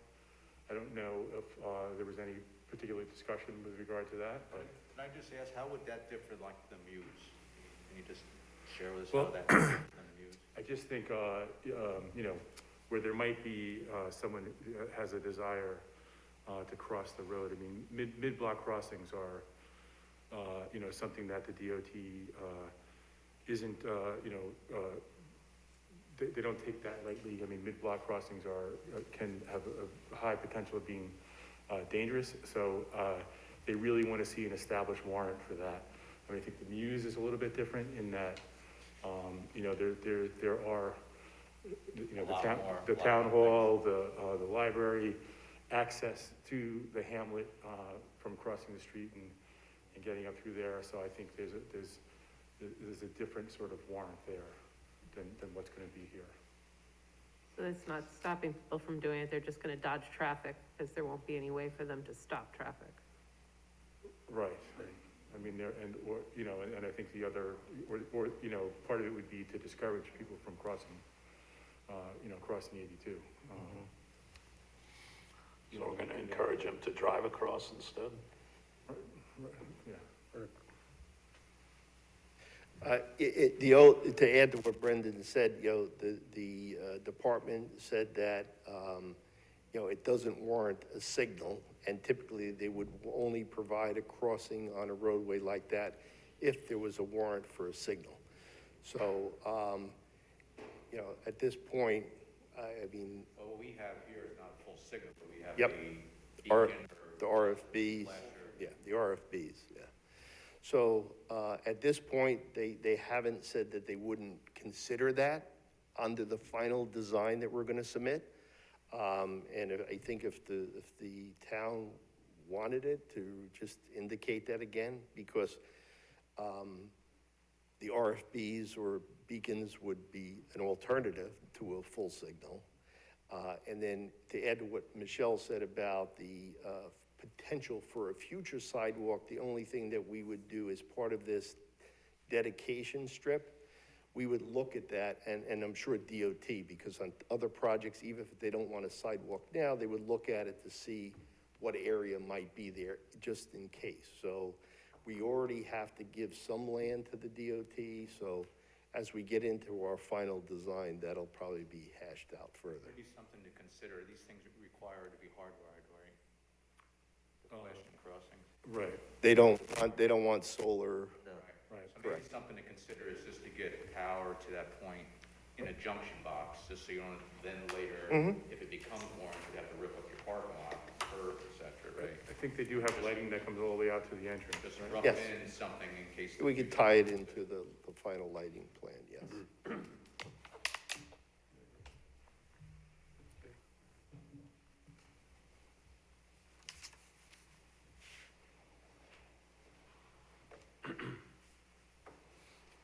Okay, any other questions from professionals? We have photometrics? Yeah, we have photometrics on this. I don't know if I have them. Are they in this set, this plan set? I think we just want to be sensitive to the residents. that Pull 'em cross up the here. street.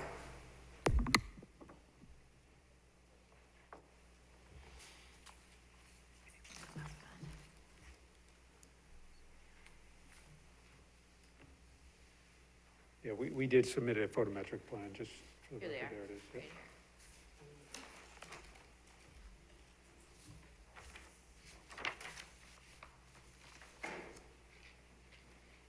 So I know just one thing, at Fishkill Road, we're looking at some additional lighting on 82 as part of that improvement project. And we really haven't discussed whether that should carry down through here, and particularly at their entrance. So I don't know what the current lighting is, if there's pole-mounted lighting, or we can add pole-mounted lighting, but just that's a calming Yeah. effect, right? Gets people to kind of slow down when they reach an area that's a little more lit. Sure, and I think the entrance would certainly, or the main entrance would certainly warrant, having enough lighting to be visible from, oncoming traffic on 82, so. Yeah, Did you take any particular look at that? We actually did, 2 meetings ago, I think it was Miss G who brought up lighting at the entrance, and we did, in fact, shift all of our lighting around. And if you just scroll down a little, Michelle, please, you can see that both of the entrances spill out into 82. And that was by design in response to a comment from the board having to do with getting better lighting at those intersections, so. And they're gonna be on existing utility poles, or these gonna be ground mounted, what? No, these are gonna be site lighting, the same style site lighting that's on the site. They're on our property, they're gonna be controlled by us. You can see, the black box there. The only thing that I would add, I'm not a lighting expert, but in order for it to travel that far, that lighting doesn't conflict with motorists just driving by. The higher you are, you get, more downlit versus at a lower elevation. So I don't know, Michelle, that's something that we can evaluate just to. I mean, right now, the lighting levels are, they're Just that very oncoming traffic. low-key lighting, which is, Glare, basically, right? Glare. which is a Well, good that thing. oncoming traffic doesn't kind of catch it Right. right in their eyes. Right, Because right. it's lower and still spilling out into the road. I don't know how exactly to evaluate that, but. I can look on do you have the details in here? They're 18 feet mounting height. Okay. That's about what you're thinking, Scott, right? I mean, you wouldn't go higher than that Well, necessarily. utility poles could be, 30 feet, but. Yeah, right.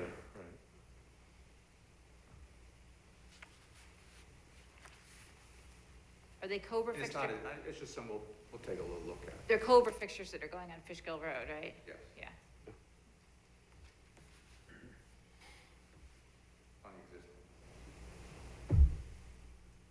the existing. And lastly, your stormwater plan, is that still outstanding, Pete? No, Have you we've had been. opportunity to review it? Yeah, no, we're all set on that. The last thing that we were waiting for was them to complete their soil test, and they did that, and the soils out there were excellent. So we don't have any, they basically addressed any of our prior comments, so in our last memo, we had said we were okay with the stormwater plan.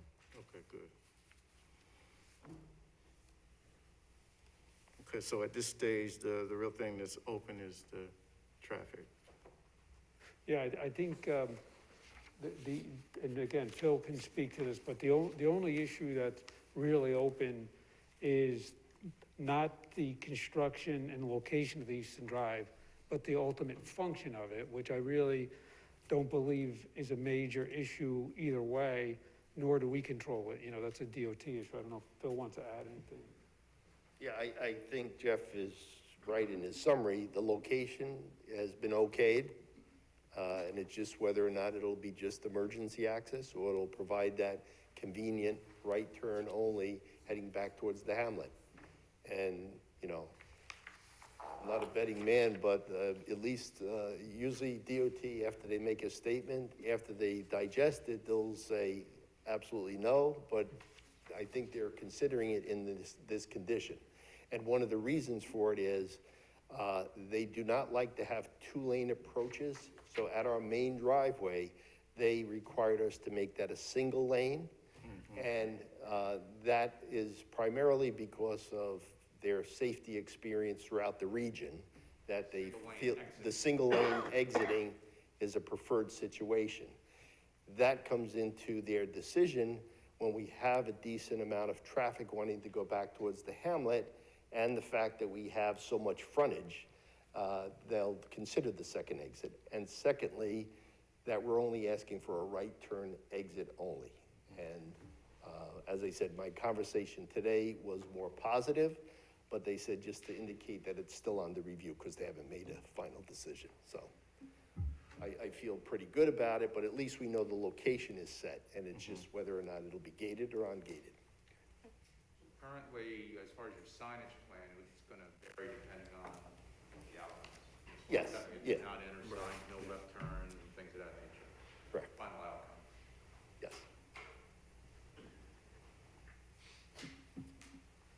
And that'll be all part of the highway work permit, so, Okay, thank you. thank you. So, this time I'd like to, oh, go ahead, Scott. One more question. As far as for construction prior to completion, do you intend to access the site from one of these locations, or what's your access point during construction? We probably initially would access through Joe's Mother's Road, the existing curb cut, and then translate our entrance at some point to the main entrance, which is the western entrance, Well, I think the geometry though comes in at an angle, so on Joe's Road. for your truck traffic, I think that needs to be taken a look at to see, you know, you don't have trucks making wide swings or whatever, because it's not a favorable alignment. The initial conversation on, and consistent with what Jeff is saying, the initial conversation was, if you can use the existing access with some modifications, that's a preferred scenario under the construction, so But you'll show it would have to show, and the treatment to make sure there's no tracking onto the highway and the turning tracks. Yeah, that's all standard stuff we would do in the work permit and, the temporary construction access permit portion of it, so. Okay, this time I'd like to give the public opportunity to speak for or against the project. There's a sign-in sheet that's on the podium, when you come up. Jackie, anyone left in the vestibule? Okay.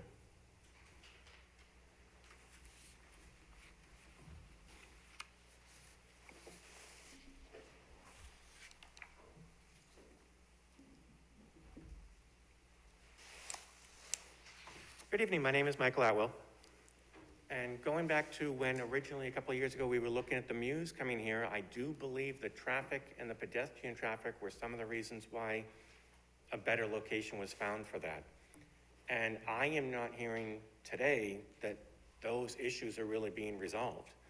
For the DOT to be saying, well, it could be a safety hazard to put a crosswalk here, doesn't take away the fact that it's a safety hazard to put 100 people or more living right there when somebody's gonna be crossing the street to get a pack of cigarettes, something to drink, a lottery ticket. And I don't think it is responsible for us to say it's the right thing to do to allow this to go forward when it's not safe for the people that would be moving in there. And I hear talk of, well, we could put a sidewalk in at some point in time across the frontage, but it's only a half-mile walk to the center of town, and there is no sidewalk there. There's no solution to having a crosswalk on the intersection of Palin. We are right now investing all the money to make Fishkill Road safer to access for car traffic. What happens when we're adding the pedestrian traffic that, when you've got over 100 people living right there, is going to happen? And to not have a sidewalk running from Palin to the center of town, that's not a wide stretch of road. It's a dark stretch of road. And in the wintertime, when you add the snow in there, it's already unsafe, and you're gonna have people walking in the road to get to and from the center of town. So from what I have heard today for the answers from the Department of Transportation, I still do not believe that it is the right location. I think it was the right call when the Muse was found a safer place to be located, and I am hoping that you take that into consideration this time as well. Thank you. Thank you.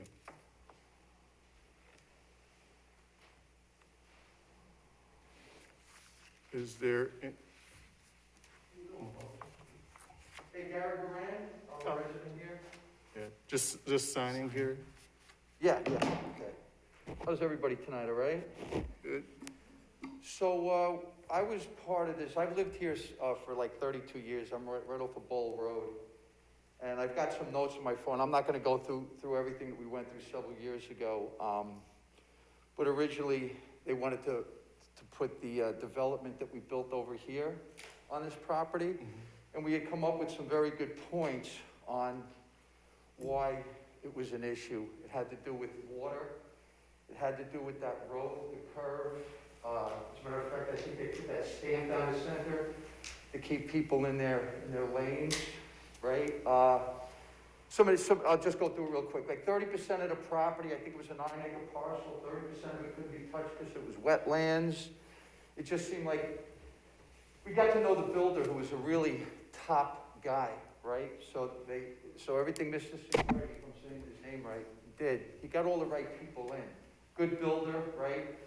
We got to know the guy, but it was too much he was trying to put in a particular parcel of 6 acres. There was an issue with the amount of parking. So I think that it's something like 90 units they're trying to put in, with I think 147 parking spots, is that correct? Is that the specs, right? Okay. Now also, this is different, so it's senior housing, so that's 55 or older, right? So I guess I had the opportunity to talk to Mr. Segretti and his folks the first time they were here, which was probably a year ago. Super nice guys.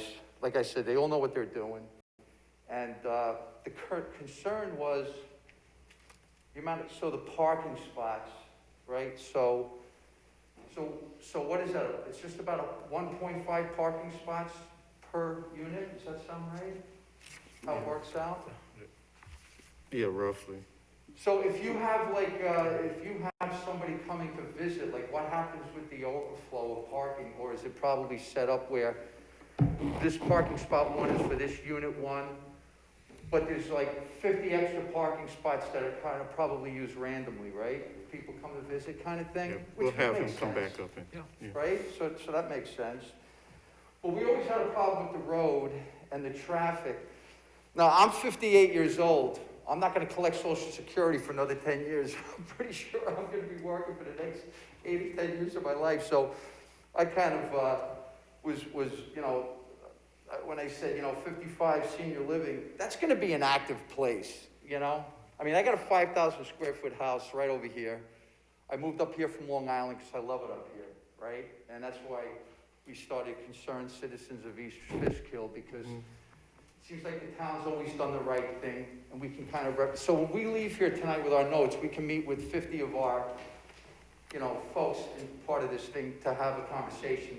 Not everybody can always make it here. So again, so there was the road, that was always a problem with us.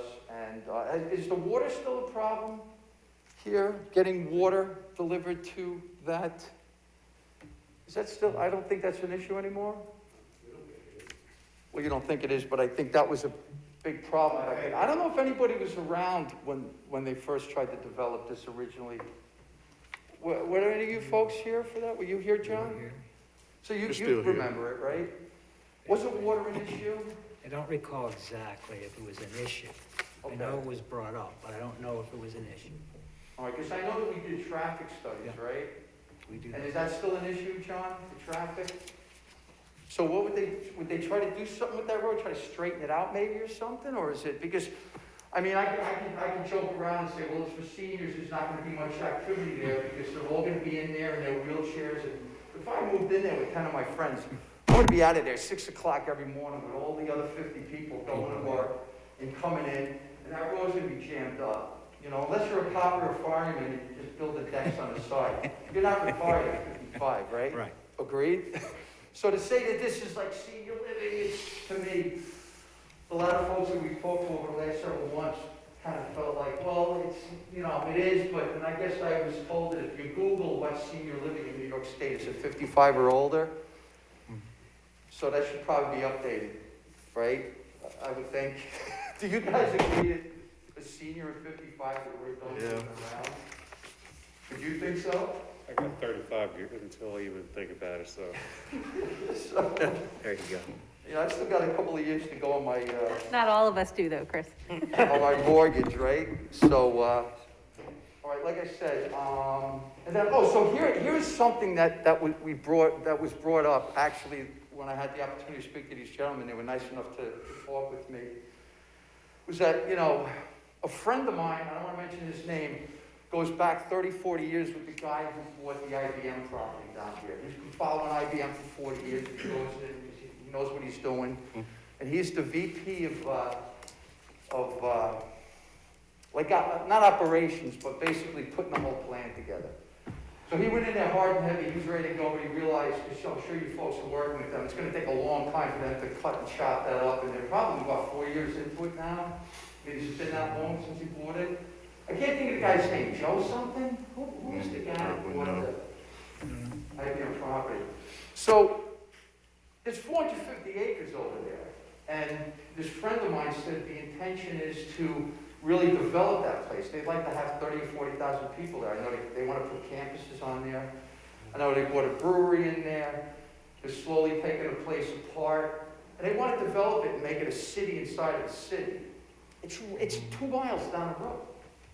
450 acres. And I'm sure that, you know, until you see, you know, groundbreaking and 2x4s going up, it doesn't seem like anything's happened, but it takes years to probably take an old IBM spot and chop it up and dice it and get a pool close.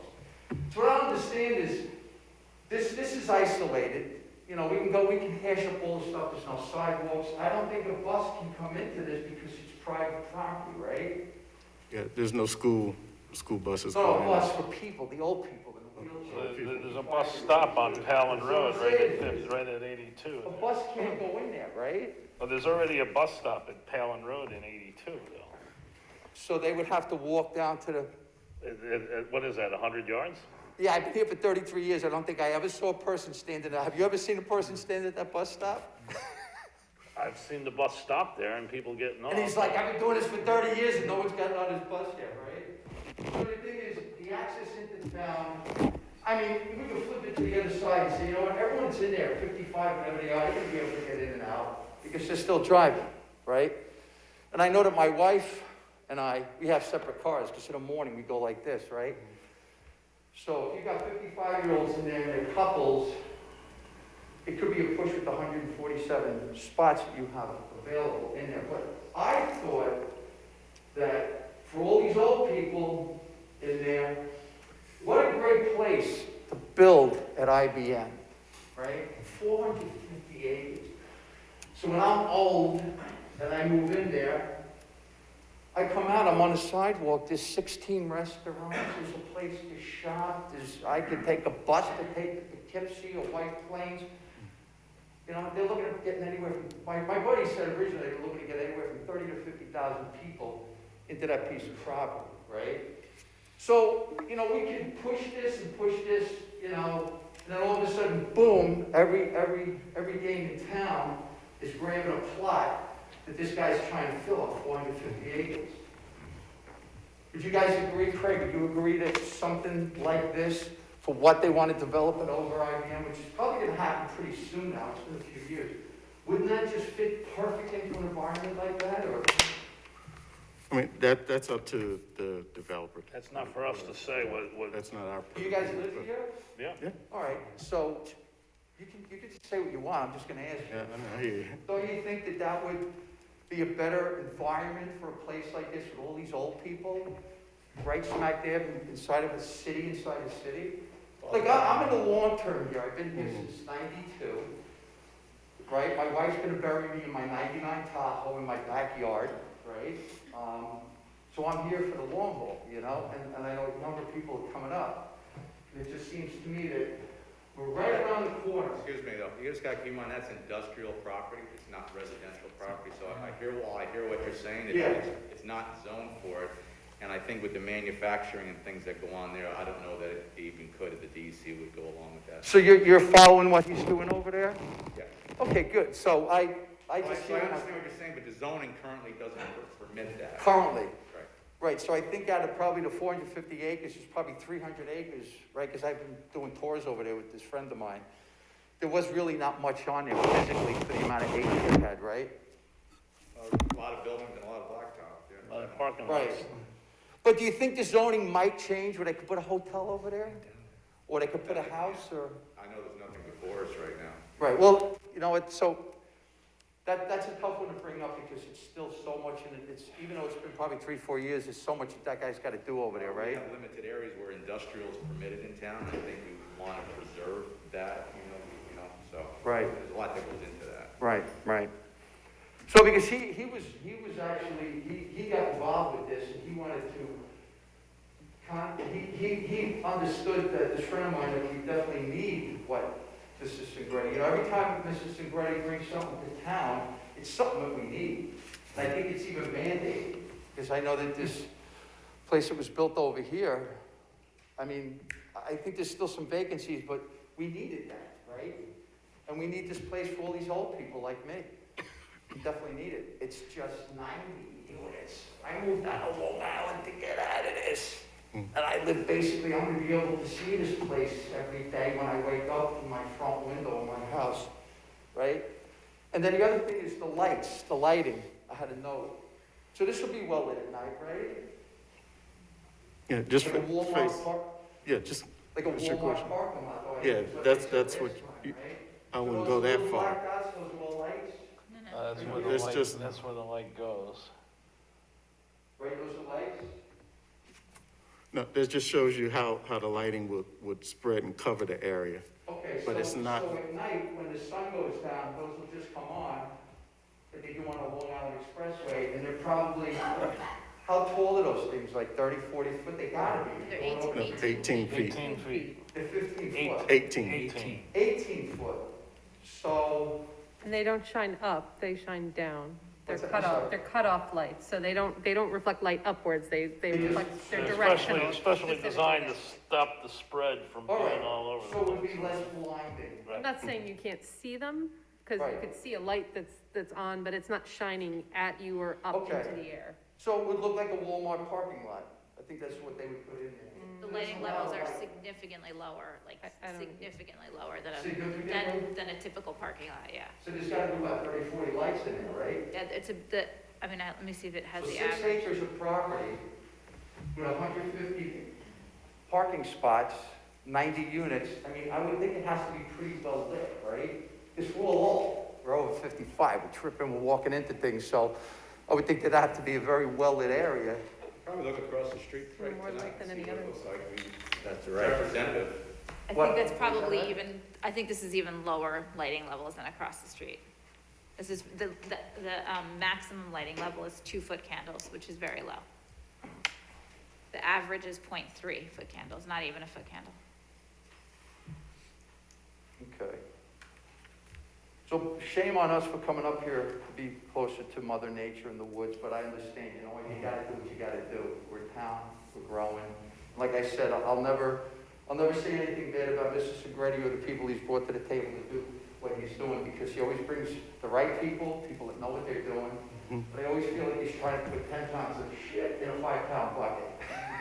And the developer, who I got to know after a while, when we said, dude, why don't you knock it down to like 50 units? He goes, Gary, because it was a special deal he had. He was getting money from the government, you know, to build these things. I forget all the details.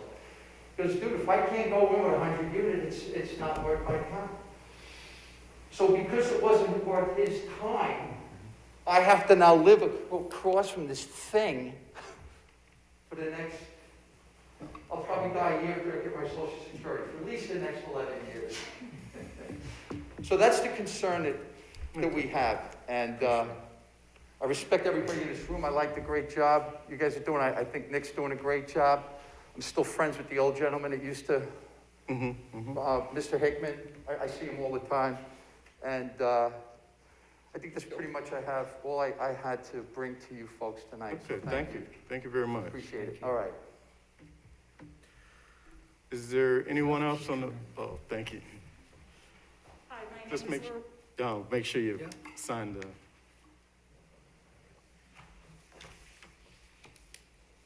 My name is Lorraine Blazak. I've got some of the same concerns, but some others too. One of my concerns is once construction begins, this is a 3-story building, not at all typical of what's in the town. It's a small property with a proposal for a lot of units. Once construction starts, how deep is this going to go? Now, maybe they won't put in a well, but is that going to affect the wells in the surrounding area? I'm behind them. So I'd like some assurances that I'm still going to have water when this is all over, and that even during the construction period, that's not going to happen. Well, I can say there are no wells proposed for this project. What's that? There are no wells proposed for this project. I don't know if No, I understand that, but you speak on that, but there are no wells proposed. But for a 3-story building, what kind of excavation are you going to be doing? How deep will it go? There's no basements here, right? Want to speak to that, Jeff? Why not? Yeah, I think the concern is excavation down into the ground. Yes. We're a 3-story building, 3 stories going up, and we're slab on grade construction. So we're gonna be going down 4 feet with a footing, How far? 4 feet with a Okay. footing, and then backfill, that'll all be backfilled, there'll be a slab poured, and we're building up. So there's really no impact to the geology, the hydrogeology, the groundwater. Scott said, you know, our water source is a municipal water source. Right. So, there's not an impact there. Thank you. Okay. And my other concern is how high is this building? From the ground it sits on, up. Okay, thank you.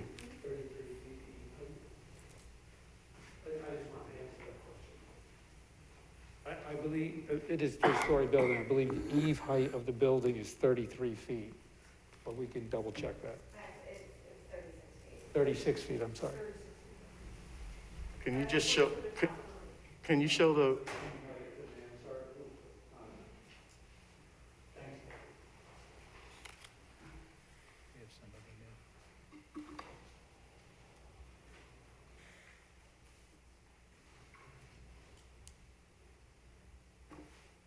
I'm Bob O'Connor.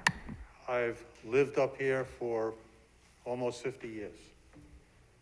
I could live in that complex. I have no intention of living there. But as a senior citizen, I would be very concerned about getting to town walking. Because as a senior citizen, walking is important to us. And I would think anybody living in there would not want to have to take their car to get into town. Because first of all, walking is healthy for a senior citizen. I don't understand why we can't have a sidewalk going on the Palin Road side of the highway of 82 into town because there's too much traffic there. Crossing Palin Road would be very unsafe. But they could put a bridge. We have bike trails with bridges crossing all major highways.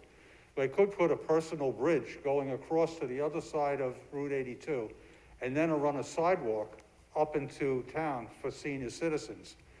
I would think in a project of this size, they've already made provisions to violate what was the existing code of having a 2-story building. Now we are going to get a 3-story building with 90 apartments with possibly 180 people living in there. And then very difficult for cars to get out onto the highway with a lot of traffic that already exists. I would think people would want to be able to walk to town. There would be no major expense to build a bridge across to get to the other side of 82 and then have a sidewalk go into Hopewell Junction. I don't see where that would be a problem. I was not intending to put my 2 cents in, but I'm sitting here listening to what's going on. And I'm thinking, you know, the seniors are being treated like second-class citizens just because this guy wants to make money on this project. It's nice, I have no objection to him making money on whatever he wants to invest in, but I do think that you have to take care of the people of the town. That's it. Thank you. thank you. Thank you. Oh, come on. Do we have any, oh, you can come back. Folks, was this like a first? Now, you have to come to the, yeah. Was this a first come, first served for local residents primarily, or was it first come, first served, which means if you were just moving in here from Ohio and you signed up, you could get in, or was it for local residents primarily first? Because I think over there, that was first come, first served. And we're like, well, if we need it locally, in the town, you know, why is it first come, first served, right? Okay, The yeah, applicant will have to answer that one. What's that? The applicant will have to answer that question about the marketing practices. The project across the street, I believe Gary's referring to, as you know, we were involved with that. That was a subsidized community that came with tax dollars from New York State and others. That comes with a advertising program because it's an affordable housing program. This is market rate housing. This is no different than any other complex in the town of East Fishkill or the state of New York for that matter, where, you know, fair and affirmative housing rules apply, but there's nothing having to do with lotteries or notice. It's just a fair market value, a standard rental agreement.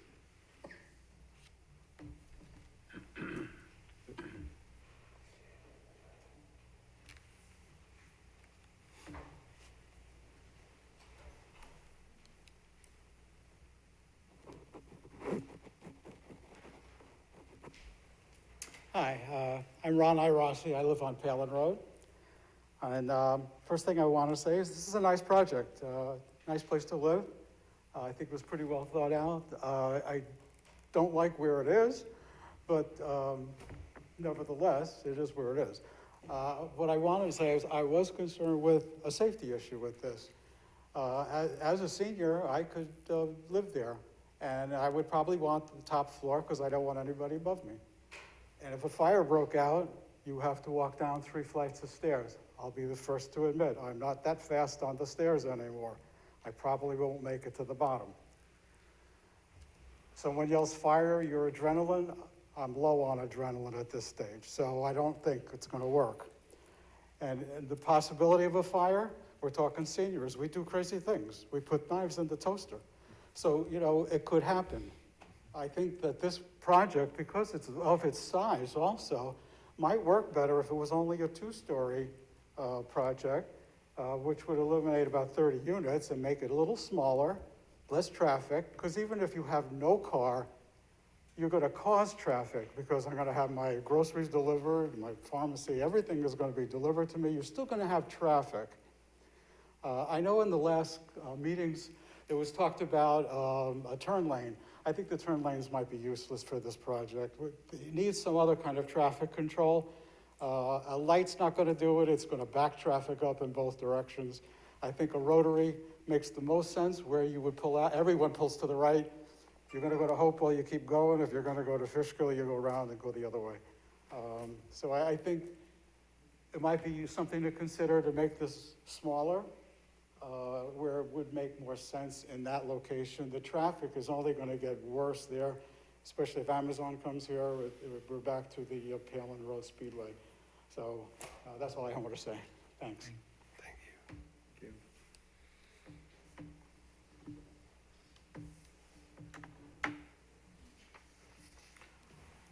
Are there any other comments from the public?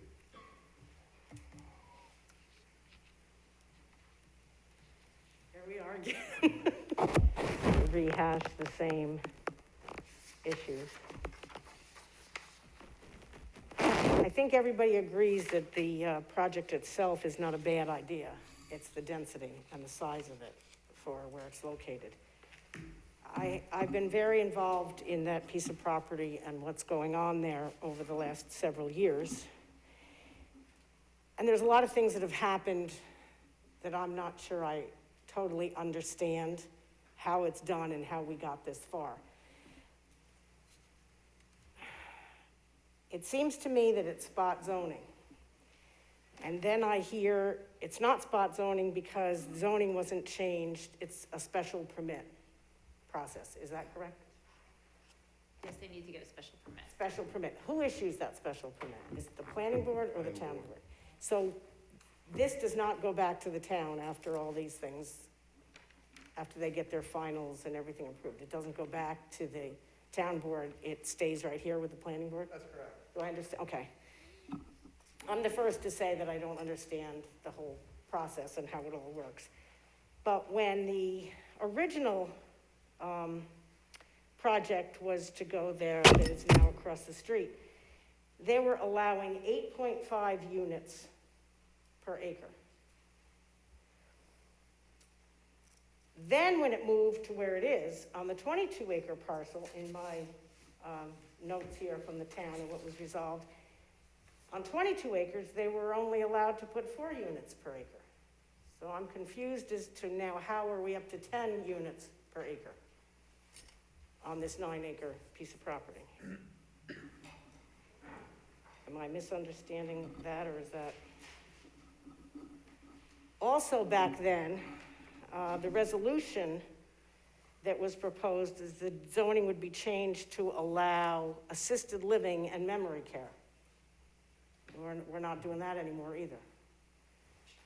So the process is a little confusing to me as to how we now are with this, when we still have worse traffic issues, and it was shot down the last time because of the traffic. Now the traffic's worse than it was then.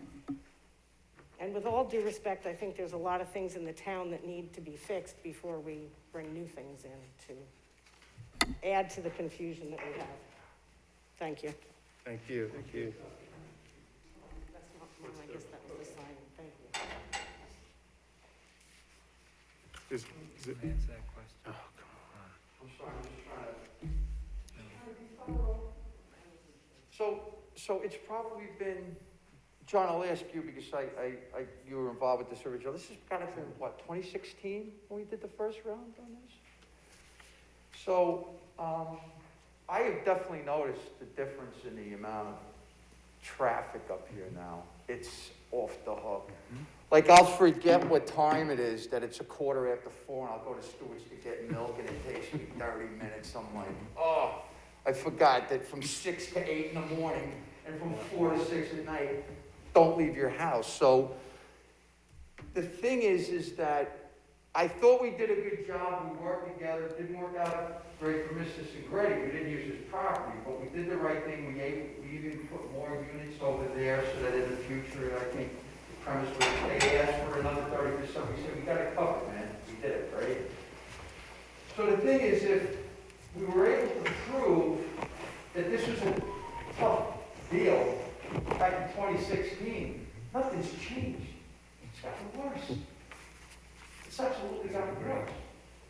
So we got to remember that, right? And when this is brought back to the table for another go, I don't know, do you folks still have the original proposals and paperwork of everything from the first go-around? Is that stuff introduced? Because I know that we had quite a bit of people involved back in the day with this. We were filling this room every time we had a meeting with 150 people. That's true. And maybe with COVID, everybody's afraid. I don't know what it is. Could be it.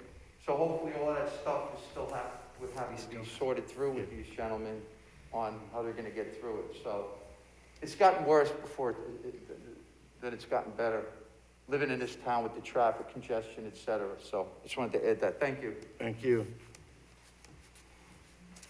Is there anyone else from the public like to make a comment for or against the project?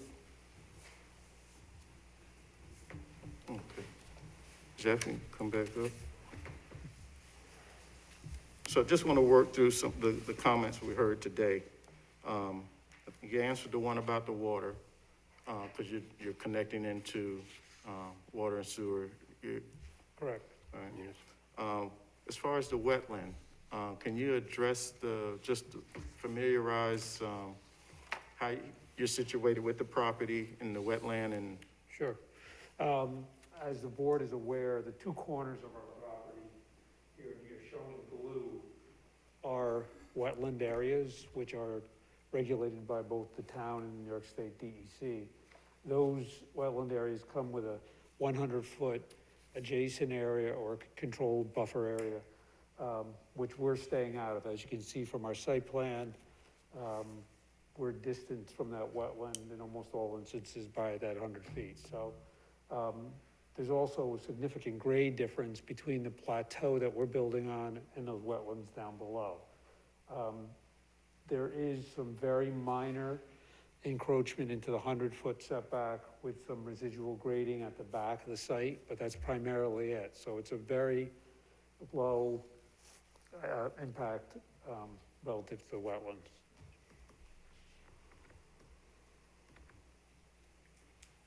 And then on parking,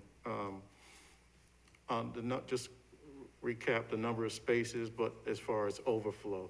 as Sure. well. The 90 units is correct number, which Gary had stated. I believe the 147 is also the correct number. Kathleen's checking. Oh, it's up, okay, we bumped it up to 150. If you'll recall, early on, there was some question about the actual number of parking spaces for a senior and independent living. And Phil's office did prepare a standardized parking study relative to that use and the generation and need for parking with that use, which concluded that we have more than ample parking with the 150 units, including visitors and including the small house, which would be used for community purposes. So all of that parking need was accumulated, and it was concluded that the 150 was in excess of the actual demand that would be generated. Is there room on the site if you found in the future that it wasn't enough parking? Is there any way to land bank any additional parking, or are you pretty much maxed out? I would not say we're maxed out. There's property really to the west here, where we could bump out, but there are other areas where we could finagle if we needed to get some additional parking, but we just, again, having No, I worked. understand, but if you found in the future, I'm asking if there was Yes, a need. the or short answer is yes. Parking in, okay. Yes.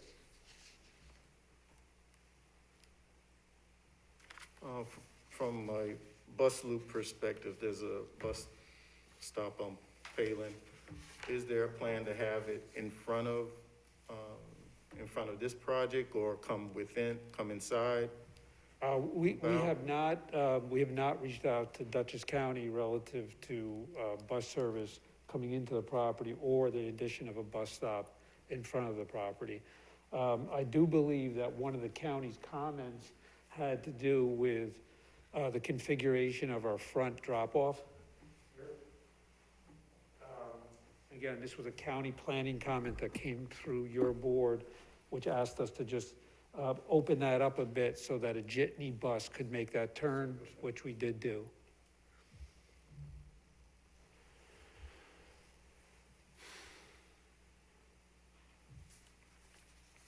Okay, and you touched on the height of the building. So with 90 units, can you explain can you reduce to 60, and what would that take, and what would be the impact? Well, that's actually a question for the owner, Tony Segretti. I mean, these projects are based on a pro forma that has to do with, financial investment and reasonable return on investment. I can tell you that this project has a fairly comprehensive site plan in terms of the on-site improvements and the building construction associated with it that it reaches a fairly significant cost. But in addition to that, this project is burdened by 3 significant off-site improvements, including the left turn lane widening of Route 82, the extension of water main, and the construction of an enhanced pumping station and sewer force main back to the hamlet. I'm not going to get into throwing numbers around, but those numbers are each significant numbers in terms of, added cost to the project. And, nobody's here asking for sympathy on any of that, but the reality is that the pro forma for a project like this, that's burdened with the type of construction that Mr. Segretti's proposing, which is a very high-quality construction, and the off-site improvements, there's not a different project, I don't believe, for him. And again, Jeff, I have a question. sure. Is 90 the max units that you could put on there, or could it be put more? I'm not sure if we could put if we could put any more, there could possibly be a few more. With the abandonment of Joe's Mother's Road, there's some additional land that may be available that could bump that number up, but. So it's maxed out, though? It's closer to maxed out than it is minned out. Michelle, can you maybe walk us through what the density calculation is for this and why this? So the density calculation was set by the zoning. So I would have to pull up the zoning to tell you exactly what that was, but that was what the original density calculation was based on. Yeah, and I believe the zoning is 10 apartments, units per acre lot area. This has 9.57 acres. That assumes permitted 95 units for the property, and the provided is 90. So Jason, that's to your question, 90 versus 95. Thank you, Kathleen. When the Muse was in there, how many units was that? I'm sorry. When the Muse was in there, how many units was that? I really don't recall, but I don't believe it was, if I had to guess, it was probably in the high 70s. And when it came over here, it went to 98, I believe. And again, that was a family project which had, different impacts relative to water usage, traffic generation, school children, all of those things that we've tried to move away from. There was a question about fire suppression, and I recall you presented something on that before. Perhaps you could share that with us again? Yeah, the Mike McCormick's here, and the building's gonna be sprinklered. Mike can speak a little bit to that. Thank you, Jeff. Good evening. Michael Good evening. McCormick from Forest Architects. The building will certainly meet the New York State Uniform Code, which will require fire and smoke alarm as well as a full sprinkler system. When with the exactly, we'll also have the required number of exiting requirements. So for the most part, this building will be very, very safe. One of the things you do in senior living is have a very safe building. This will certainly meet that requirement by far. So for a resident on the very end of the building, they're exiting out that side. I'm just, like if you got to evacuate, can you just kind of talk to that? Yeah, there'll be multiple points of exit from the building itself, which will as per the state code. So the state code will meet, it gives us the threshold on which we have to meet, and we certainly meet that threshold. Thank you. Okay, thank you.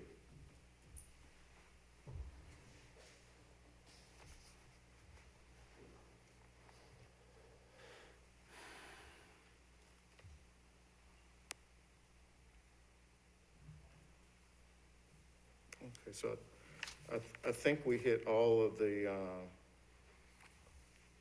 are there any questions, board members?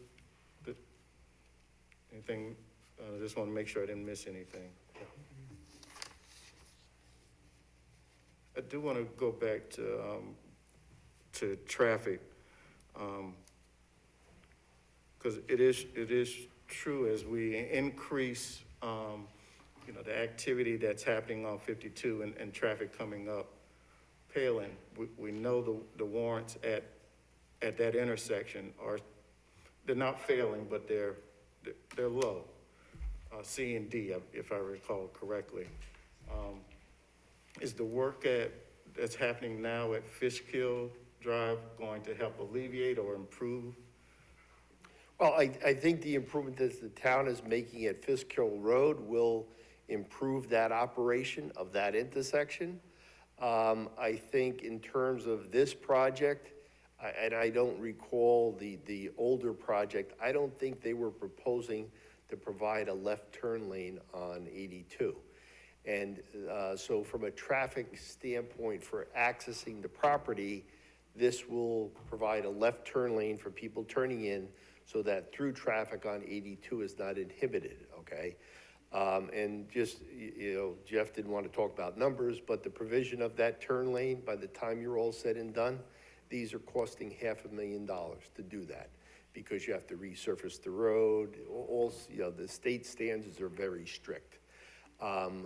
In terms of traffic in general, I think one thing that we talked about at one of the previous meetings is while this is a 55 and older community, we did run the analysis based on typical trip generation, which is significantly higher in peak hours. So we've done a conservative analysis of conditions. In terms of this project's effect on Palin Road and 82 or any of the other intersections, it's going to be minimal in terms of one day to the next. You wouldn't notice the difference, the variation in the amount of volume, because there's a significant volume on the roadway.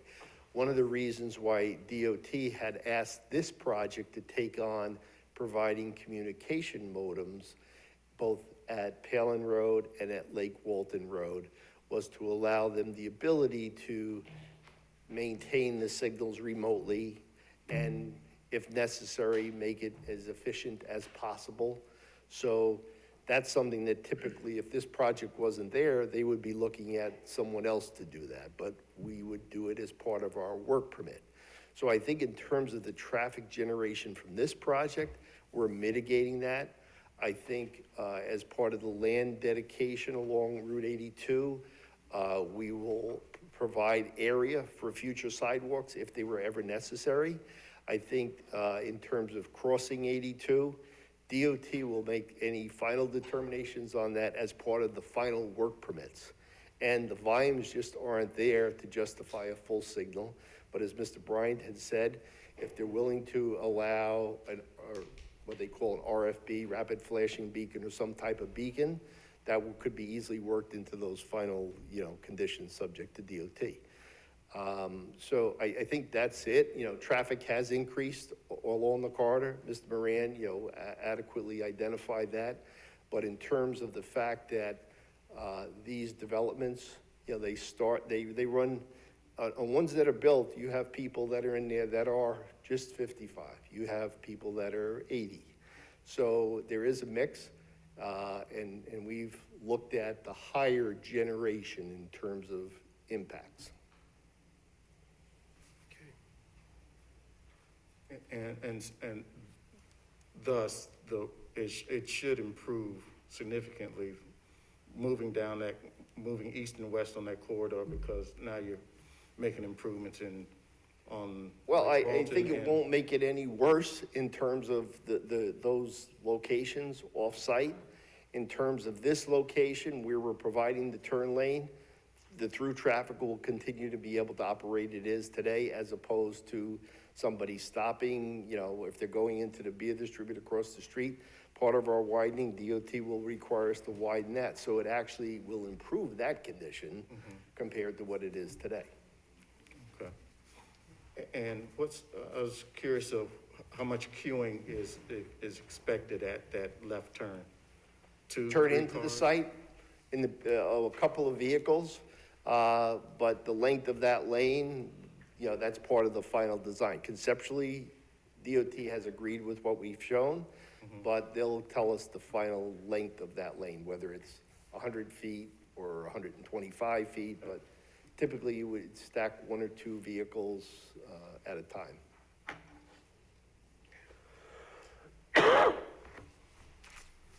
Okay. Thank you. Thank you.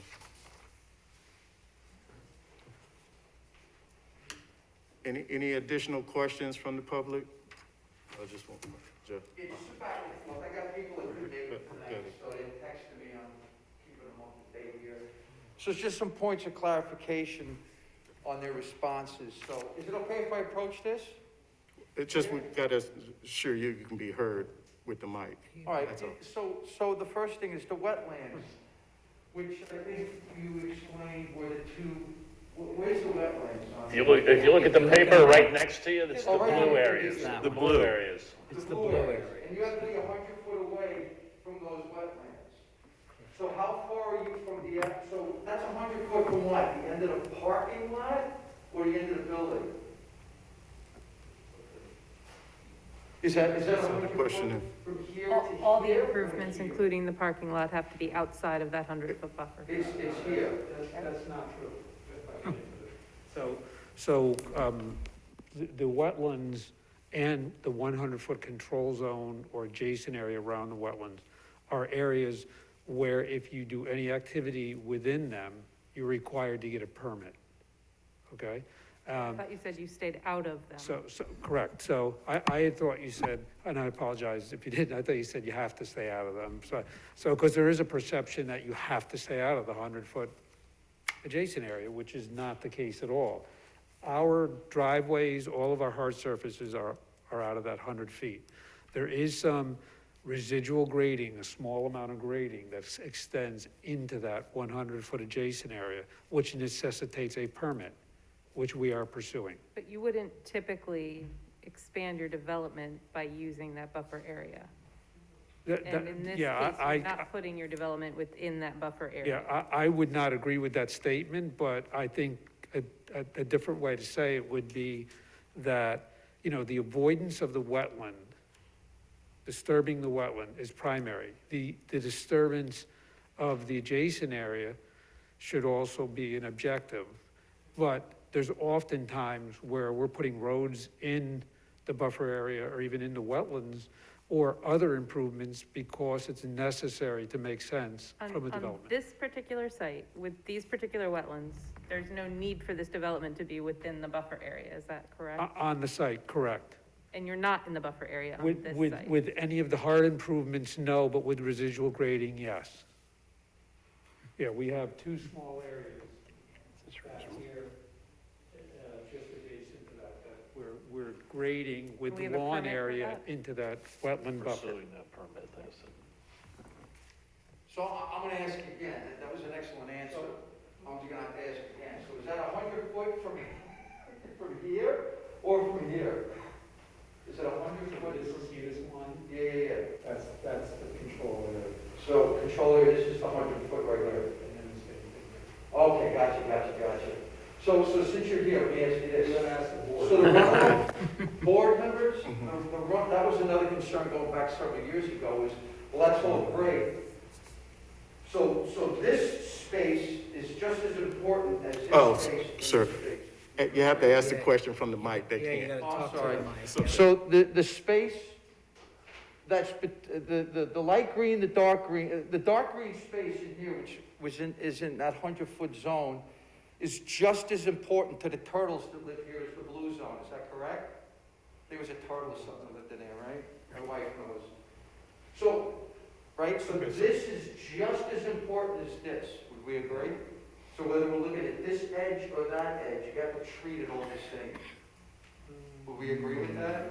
I think I think the answer would be yes. I might be able to, my understanding, there was a threatened and endangered species report done on the site.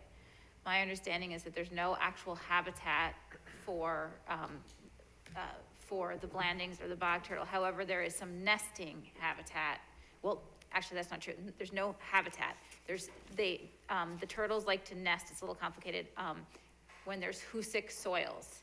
And some of the soils there are husic. So it's possible that they might choose to nest in that location, although there was none spotted and there's no typical habitat in that location. So as a result of that, there's a process and procedure during construction and otherwise that you have to follow to make sure that you don't encounter any turtles during the construction, and also so that you can avoid any impacts, potential impacts to turtles as a result of any disturbance. And also, there's also rules related to the Indiana bat as well. And those mainly are that you remove the trees when they're not in their nesting stages. Well, thank you for that answer. I think that cleared it up. I have a good sense that this is gonna be full all the time. I just do. I've lived here for 30 years. I have a good sense this is gonna be full all the time. If you can go back to the mic, just It's gonna to, be you guys can't hear me? no, it's not. It's not for us. for the TV. Oh, is that what it is? Yeah, Oh, I'm that's what sorry, it's I for. apologize. My wife's always It's for like, your you know, I'm public. standing 2 foot from you. I'm like, I know. So what about the runoff? Because I remember, I have my notes, that was a concern. So the thing is, 150 cars, probably 25% of them are gonna be right on that edge, and all along that other edge there. You know, it's a lot of stuff, and us old people can't afford new cars. So these things are leaking training fluid, oil. What are their plans with runoff massive runoff in the sense of, I know what massive runoff is, because I've got a huge driveway, and it looks like a Ford dealership, okay? And it's, you know, I just spent $3,000 getting it sealed, and there's an oil leak. Two minutes later, I'm ready to kill somebody in that house. What's gonna happen with that 24/7 residual that's washing off of that thing every day? And it might hit the edge and then disappear. You know, stuff goes underground, right? Okay, I want to pose So that question. that's a question I had. And then my next topic real quick, and I'm just going through kind of asking questions after we heard what they had to say about the topics. Does that make sense, Ed? Is that cool? I'm gonna make it quick, man. I only speak here like once a year Well, when this then happens. go for it. I had way too much coffee today. So again, if you look at this road here, there's a, down here at this T intersection, right about here, there's a bus stop over there. I guess Yes, the there bus is. stops there every day. I've Yes, never there is. seen a person there. So these people, if they wanted to go anywhere, take a bus, they gotta walk along. Yeah, if you They recall, gotta Jeff, cross this road. I asked Jeff about the bus loop coming into the facility and looping out. So that's not a solid proposal to say that, no, there's a bus stop that we put in 1972 over here on the corner, right? If you gotta put a bus stop over here where people can actively, safely use it, you're gonna be shutting this road down? No. They're coming into Joe Mother's Road, coming in front of the facility, and they can loop in. The other, on the other entrance. They come in the other way, Yep, yes. coming in And that way. Oh, okay, because we were under the impression on the first go-around that if it was private property, then a bus couldn't come on. So for instance, like, the bus won't pull into your driveway, John, to get your kid on it. It's gotta sit in the That's, street. there's a difference though between the school bus and the public bus, I think. Oh, okay, so a public bus to bring people in and out can go into this Can go into development. All right, no, that's a big deal for the traffic, wouldn't you say? Mm-hmm. The buses stopping every 40 minutes or 2 hours. Hang on, let me just see what we got here.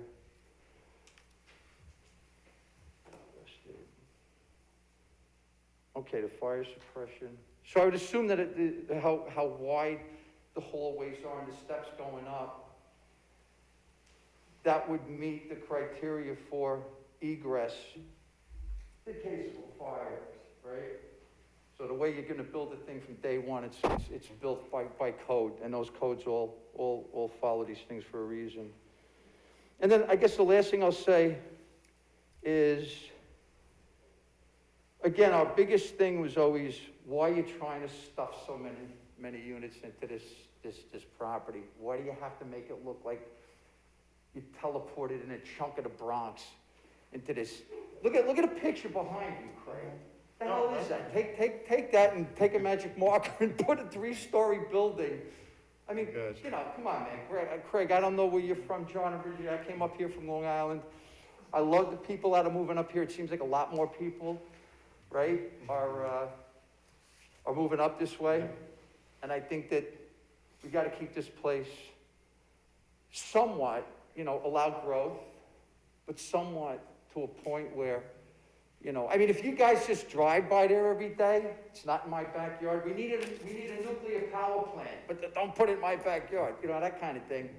I get it, we're human, but we all live here, and we love that place. We even said, take the $1 million that you had from the sale of this property and give it to Mr. Singretti and turn this place into a park. Maybe you make money off of the vending machines, I don't know, right? But we always said, knock it down to 2 stories, 60 units. It's more appropriate for this town. Is this the first 3-story building going into Hopewell? I'm not aware. Scott? Might be the first resident. I mean, I don't think I've ever seen a 3-story building in this town. There's no 3-story building. There aren't. Stone Ridge, if it's. And we're gonna do it on this piece of property. This is where we're gonna introduce a 3-story building with almost 100 units slammed into this 6-acre lot on the worst road around. I mean, there's days that I'm driving down this road to the right, Craig, right? And crazy people like me are moving up here. I mean, I chilled out. I still go to the city all the time, but, I mean, there's a turnoff lane at the right, you know, to go down, Phelan. right? And people are like, they can't even wait for me to get in the right-hand lane, and they're going over the double yellow line to race to make that light. So crazy people live here now, and we have to understand that. So the way we speak here amongst ourselves, proper, nice. If we were all sitting down at a dinner table, having a meal, talking about what's going on here, you're like, listen, man, you can't do it. Traffic's too crazy. Wait till you start having people having head-on collisions because they're pulling out, and it's a turn, right? When you come out, it's an immediate turn, right? It's a problem. And it's like a blind spot for a lot of people that are doing 90 miles an hour coming down this road, you know? So anyway, thank you, I appreciate it. Thank you. Jeff?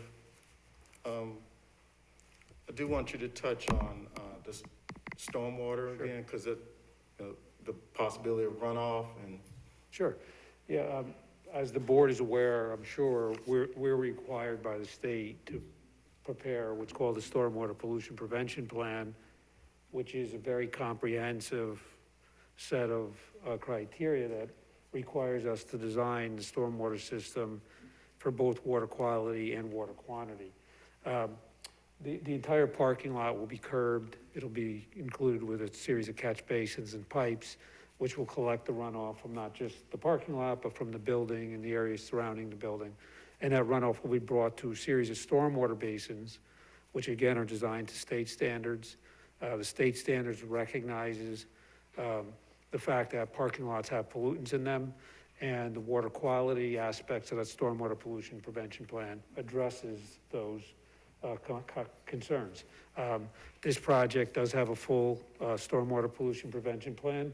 As your consulting town engineer has said, they've reviewed it and found it to be acceptable. So unlike residential properties that have leaking cars in their driveways, the runoff from that driveway goes unabated into the adjacent water resources. These types of larger projects have controls for that, which are designed into the project.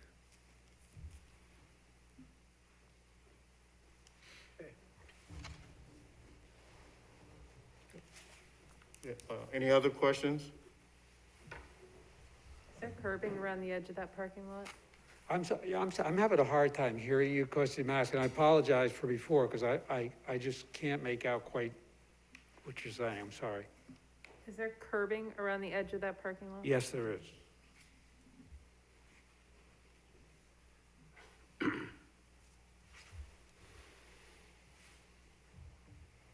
Okay, I don't think there's any further questions.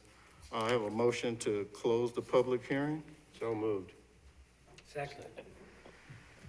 And in closing the public hearing, comments can still be sent in for 10 days. I believe that's correct. Because there are some things that still I want to look into. Okay. And while we have a resolution, go ahead. Yeah, I think it's premature to do a resolution and a Yeah, neg deck at this yeah, point, that's because what there's I some was- issues that we still want to clarify. So based on the comments that we received, we'll go back and do some thoughtful consideration of the project and then put you on the next agenda. Okay. Yeah, so, yeah, I was gonna say, I was gonna hold these until we've got a chance to look at some of the comments that came back. Do we need to know whether the entrance is gonna be gated or not? Well, Or is that something that can be conditioned? I think we could condition for that conceivably. I mean, it's up to you. That was why I asked the question about what it would look like. I mean, if there were gonna be a significant difference in how it would appear, so that you guys would have an understanding of what it would look like one way or the other.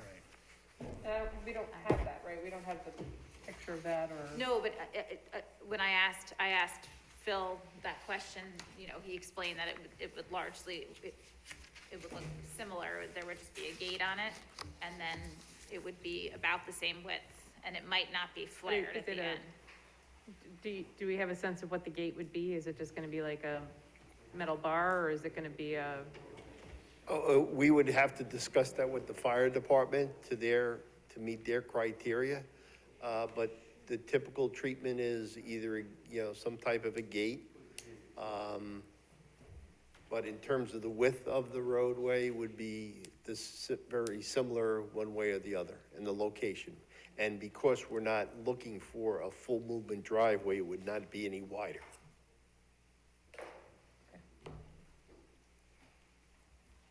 do we have any standards, Michelle, for that? I know can we've ask, got other gates on other roads, and I think a couple of cul-de-sacs have some. yeah, I can ask the fire department, or I could go out and take some pictures of ones that we typically do. Brendan might be able to put off or something with that. Yeah, we could produce a detail for a typical fire access gate. Yeah, generally, it's some type of metal frame gate, Right. not generally a double swing gate, something less intrusive, but just to secure and block, public traffic. Correct.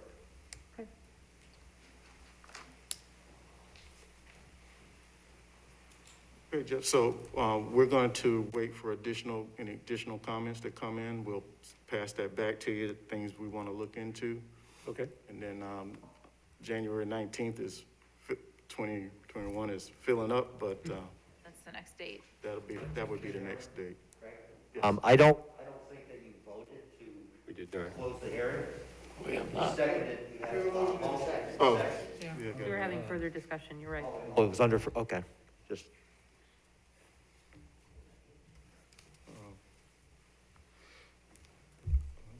Any other further discussion?